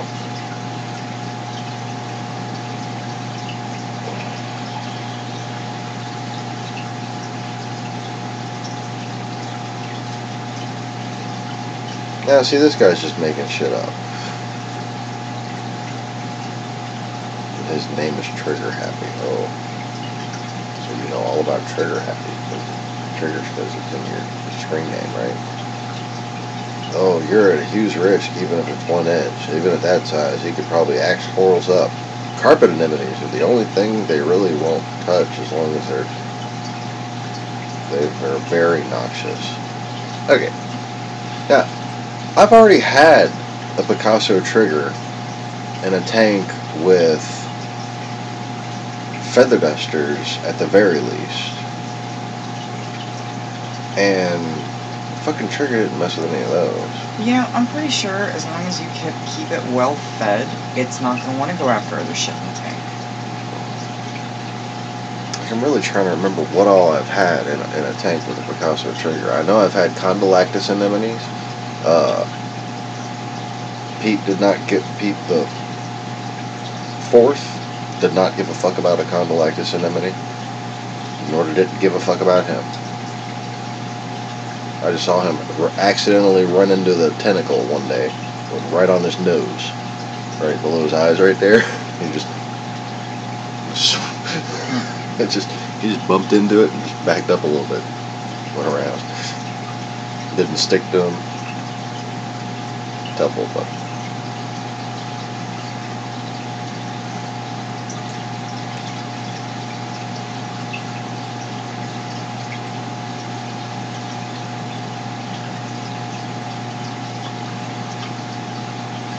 Picassos must taste everything. Yeah, that sounds about right. It's just how they are. Far from the most aggressive. They actually work pretty well in a mixed tank. Yeah, they are I've always found them to be the least aggressive of the aggressive triggers. But they are a royal pain with inverse. I keep a Picasso in a frag type tank. Quote, frag, unquote, type tank. Simply because I love these fish. But he even nibbles on GSP zinnias. Oh, he nibbles on glove polyps. Oh, I got plenty of those. I consider nothing safe with him. He doesn't devastate it. Just always has to nibble, bite, pick. Less of a concern with fish other than other real triggers. But all inverts are essentially disposable with Rhinacanthus sp, which is Picasso trigger. Rhinacanthus, I believe, includes the other Huma varieties. All the ones that look kind of like Picasso-ish.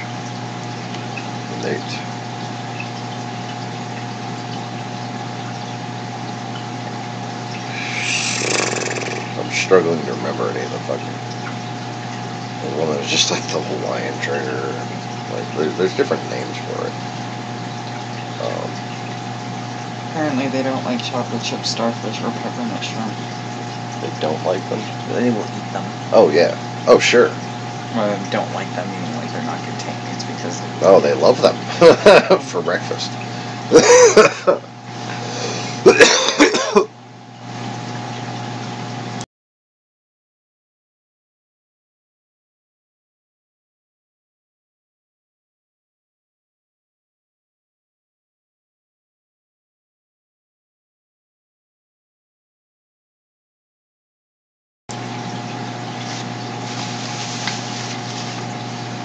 Okay, so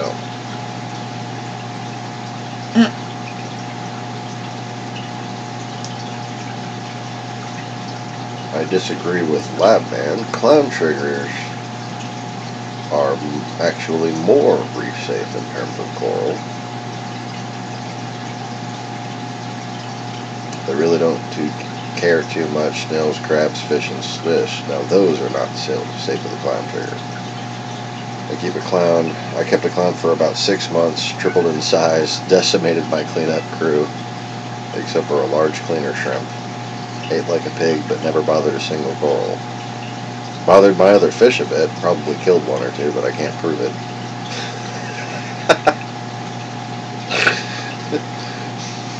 Got rid of it because it started chewing on power cords. Named him Sparky after all that.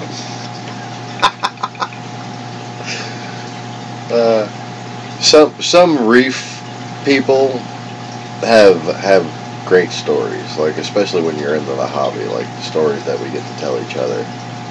You know, kind of like mechanics get to, like racing people get to tell each other good stories. Reef people, you'd be surprised. Fucking triggerfish chewing on a power cord, so we named him Sparky. You know, that's fucking priceless.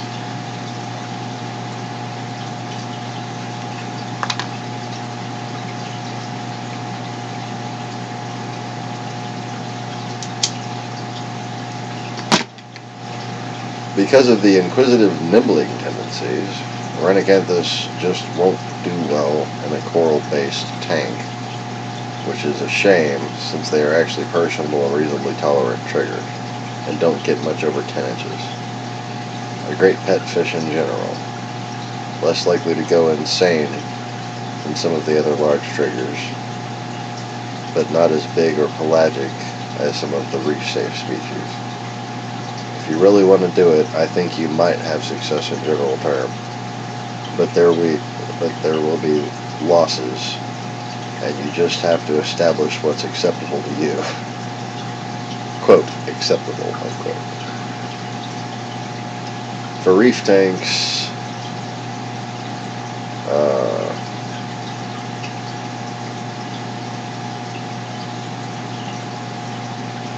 Nigers, and blue throats, pinktails are your best bets. Triggers are smart, interactive fish. They do learn and have personalities. As such, your mileage will vary, but by and large, these three families are more reef safe than tangs.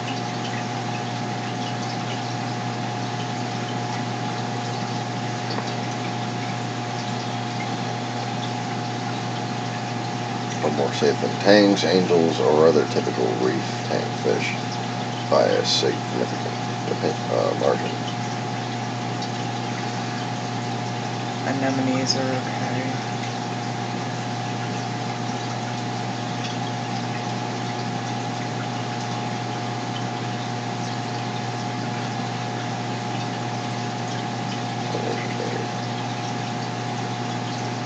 Oh, there's the second page.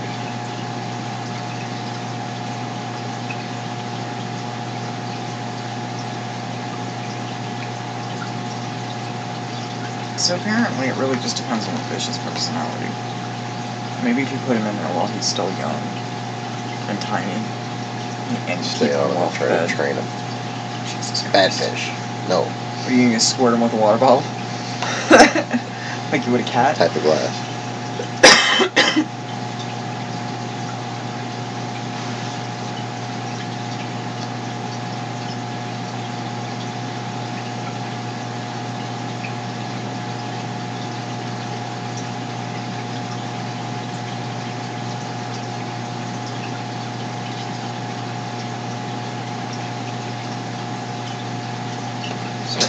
Shrimp just The way he was fucking attacking that little the siphon hose. Just fucking hilarious. Like you should go and put the siphon hose on the plate just so he would attack it. It's so cute. It's like the way he hits it. He hits it so hard. Little tiny ass bitch just fucking knocks the fuck out of it. Great. Just cracks me up. He thinks he's a fucking. He thinks he's a shark, you know? Like, he thinks he's 10 feet tall.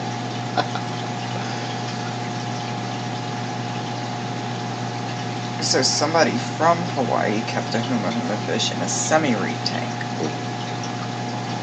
where he kept a few fishes that he caught himself.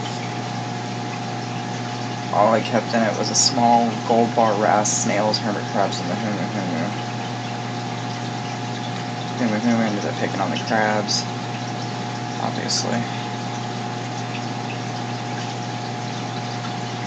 He ended up putting it back in the ocean.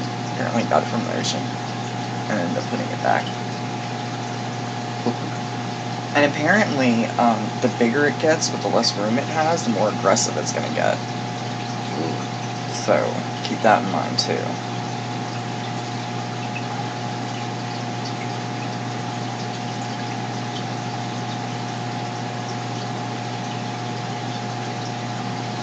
Uh-oh. What? Where are we at? I just saw him scratching.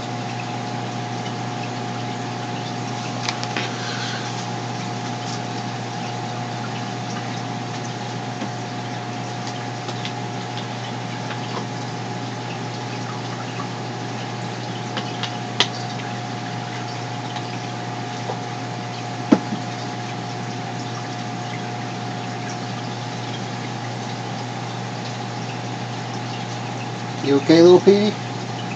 See, that's what I thought. The huma isn't going to try to eat another live fish unless it's starving.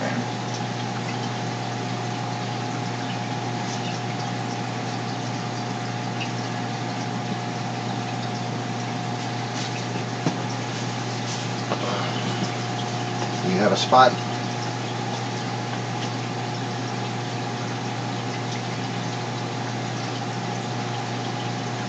Or your itchy scratching? Alright. The other side. Okay, so why is one of its names a reef triggerfish if you can't keep it with the reef? In a reef tank.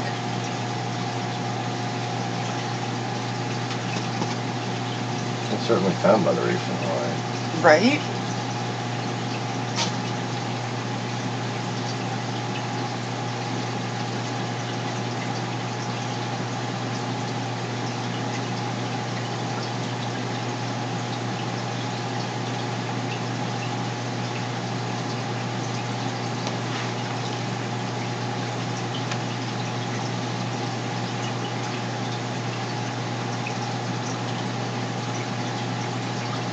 Well, then how about him and the convict with my guy?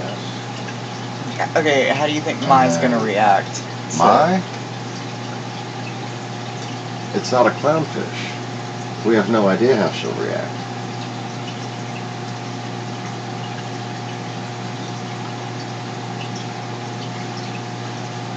She didn't give a fuck about Myrtle. Didn't really give a fuck about Smurfette. Other clownfish she has a problem with. And our hands, apparently. Well, yeah. Depending on what I'm doing. As long as I'm doing something she approves of.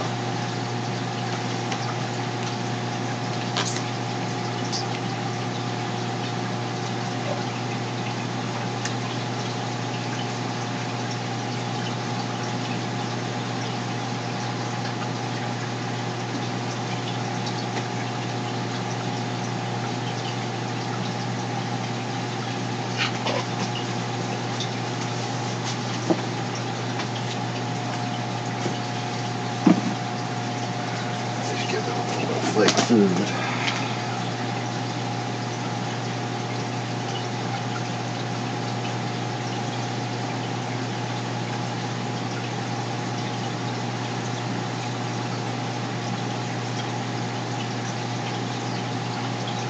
Martha.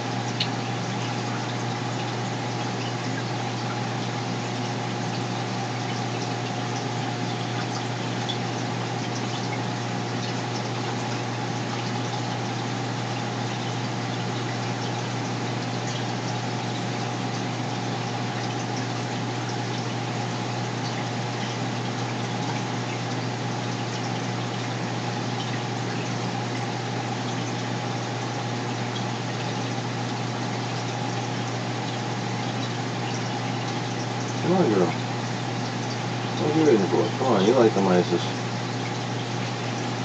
Oh, alright, I'll stop overfeeding the tank then. Don't want to eat any of that. You tired from a long day of eating algae?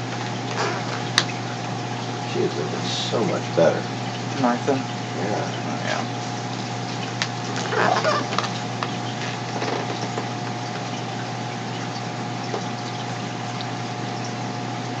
Hey, Larry.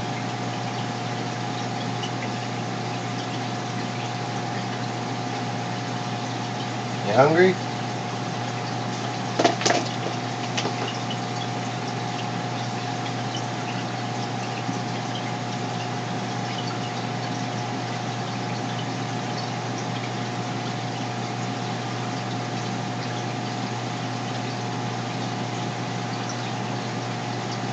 There you go, Larry. Get some flake food.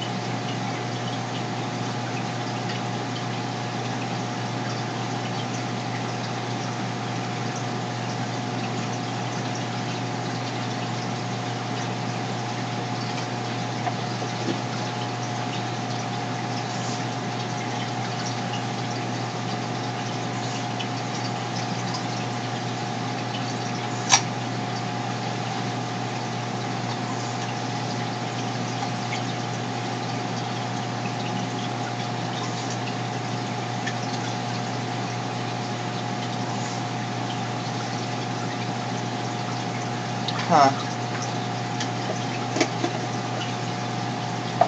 Apparently it's wise to keep heaters and other equipment down in a sump if possible around a trigger.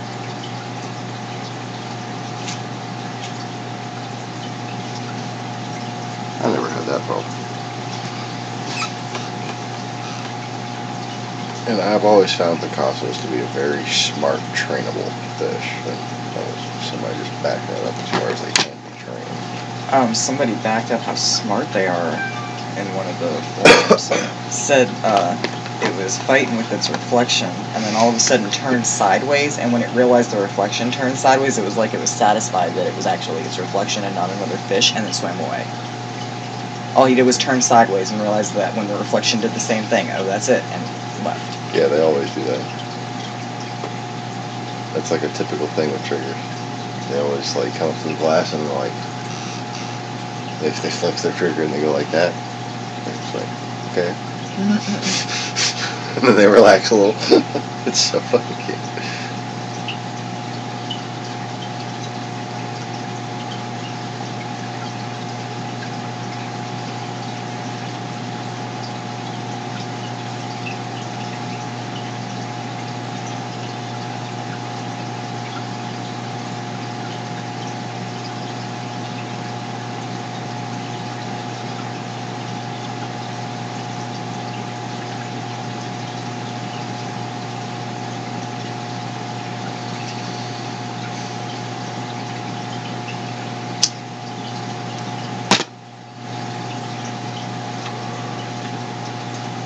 So what do y'all think? The yellow tang in the reef tank, or those two in the reef tank?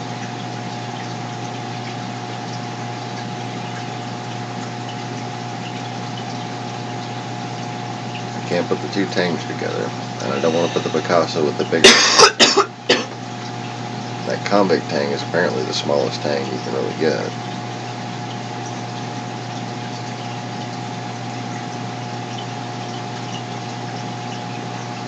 I never go on the size that they tell you, because fish grow to all kind of different sizes. You never know what size of a fish is going to grow to. But the recommended tank size is a little more general, a little more reliable.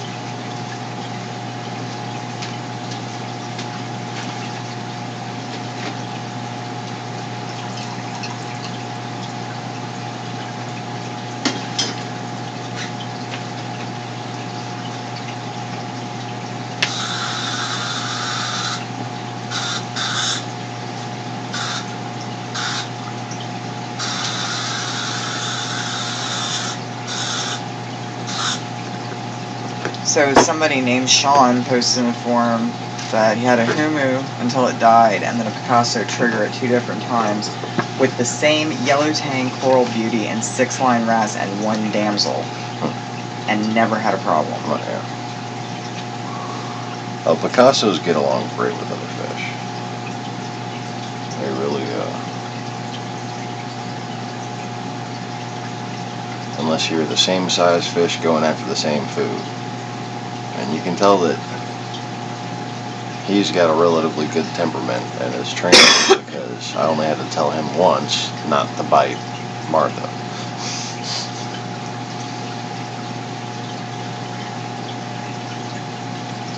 And it looks like maybe Martha had to tell him twice. Or a second time.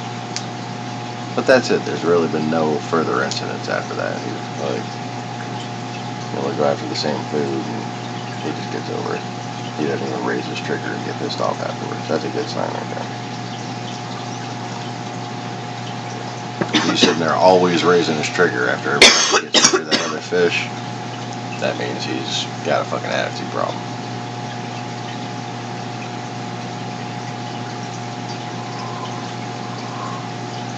Now the bottom one, he's actually sucking water in and out of his mouth just a little bit to help his maneuverability. Which I think part of what makes a trigger so intelligent is its very unusual methods of maneuvering. Instead of relying on normal fin structure, it has seahorse-like dorsal and anal fins. See that? And they allow it to hover kind of like a cuttlefish. Those are called the undulate fins.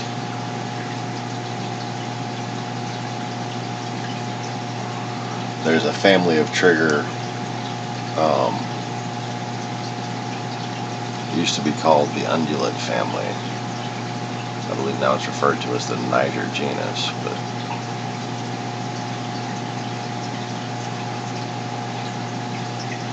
the undulate triggers have colored, and they're often very striking navy, greenish blue fish. And their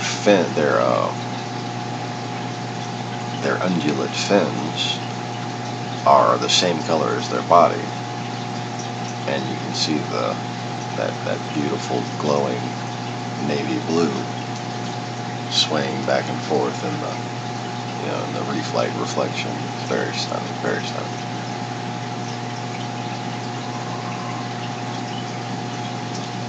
And now 2 triggers that, if somebody's looking to have a tank with more than 1 trigger in it, and they want to know what's the best second trigger to have together, have a Picasso and a Niger. You can start them out in the 29-gallon, either or. But by the time you have 2, you need to have at least 55 gallons for 2 little tiny ones. And if they're not, if they're more than 5 inches, you're going to need, keep them from being tiny up to 5 inches in that 55, and then you're going to need a 75 or bigger.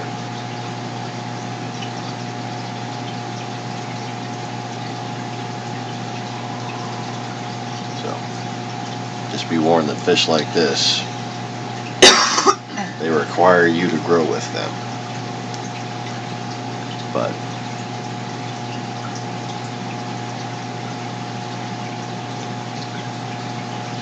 hopefully soon we will be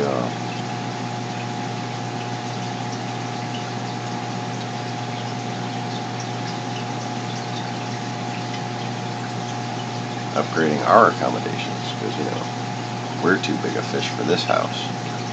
So, I don't feel bad for them fish. They live in about the same proportional living space we have.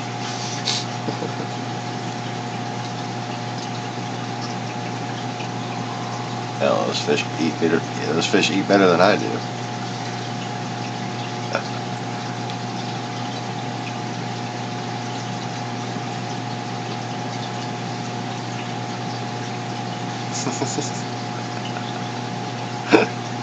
He raised his trigger because the current pissed him off.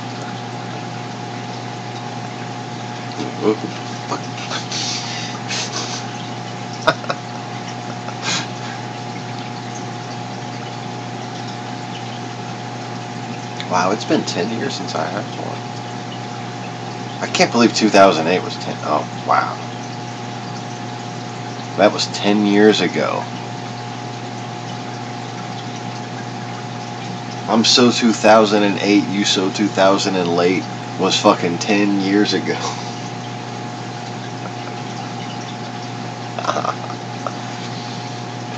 He's just like, where the fuck is that coming from? Fucking current. You're supposed to be over there. What the hell's going on here? I turned up the filter beat.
anything more aggressive than a convict. A convict is very peaceful and does violence while firing. So maybe you should put Larry and Pete in with mine and put Martha in there.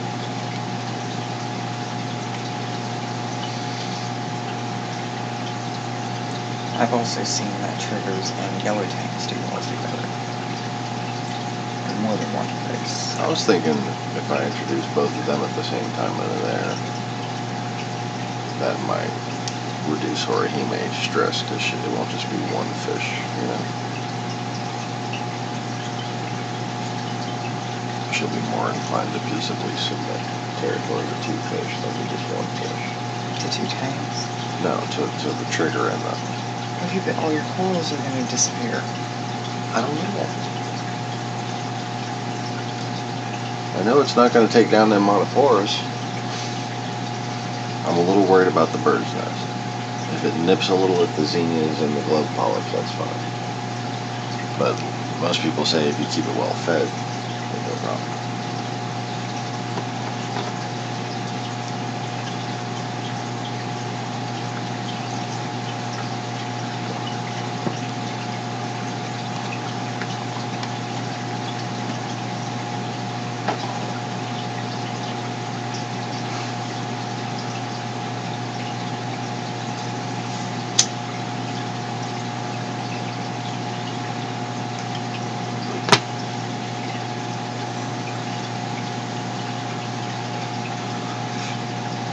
I can see him going after zinnias because they move, and glove polyps because they try to dodge.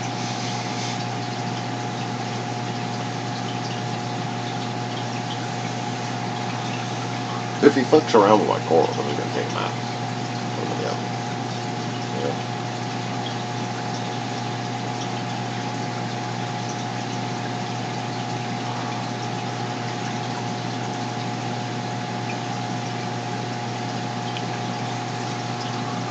Don't you think it would be cool if it did work out? That'd be a nice community tank. We have 3 fish plus the pair of clownfish in there.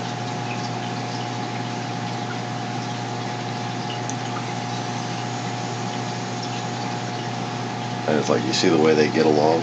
Wouldn't it be great if we had just all of them swarming up right for food up in the corner? That'd be great.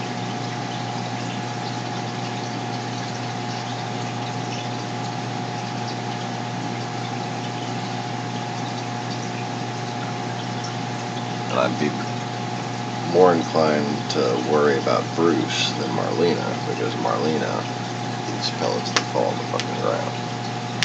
Yeah.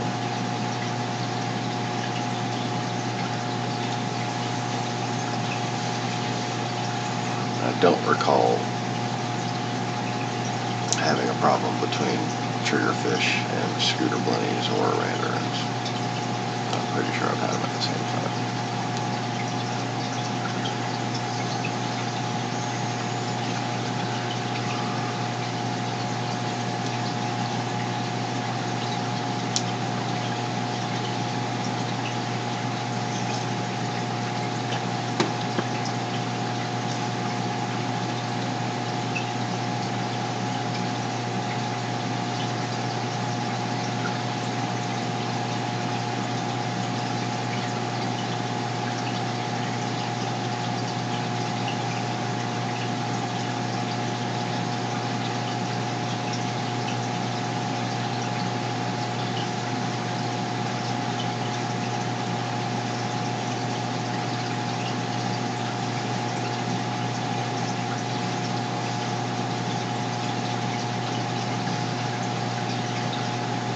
Now they do say if you're going to put a yellow and a convict together, you want to put the yellow in second.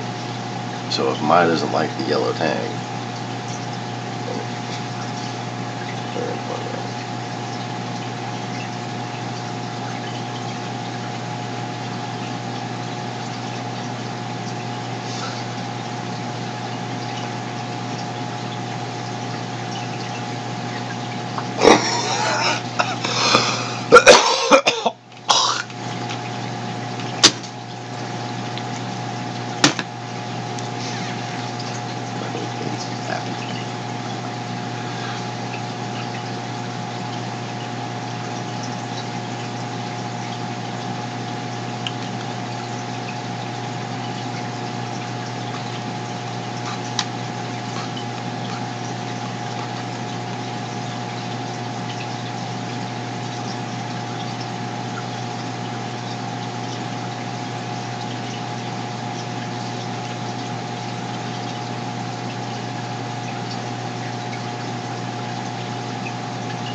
Decisions.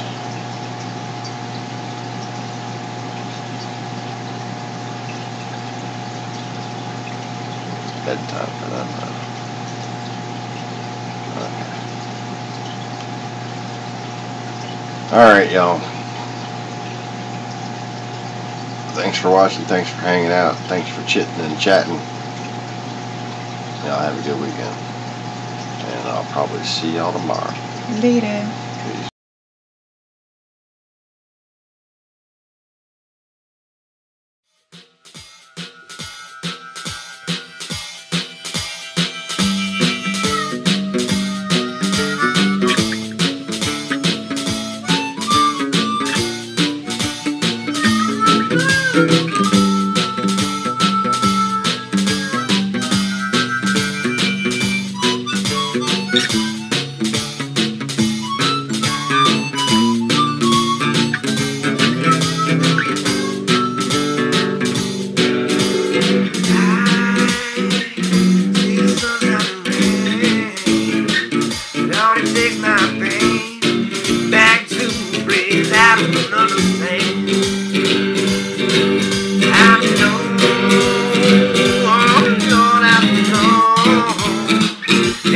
In my heart and baby down in my soul.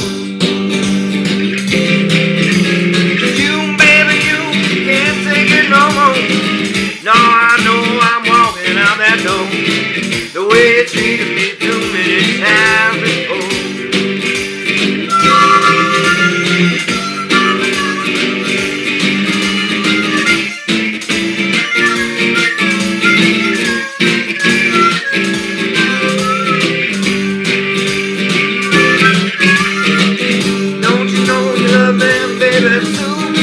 Oh, you know I want you there, I wanna be right there with you. I know I gotta keep you by my side till the day I die. 'Cause baby, ecstasy is in my hand. Oh, when I'm holding yours in mine and walking in the sand. Oh, baby, you know it's fine.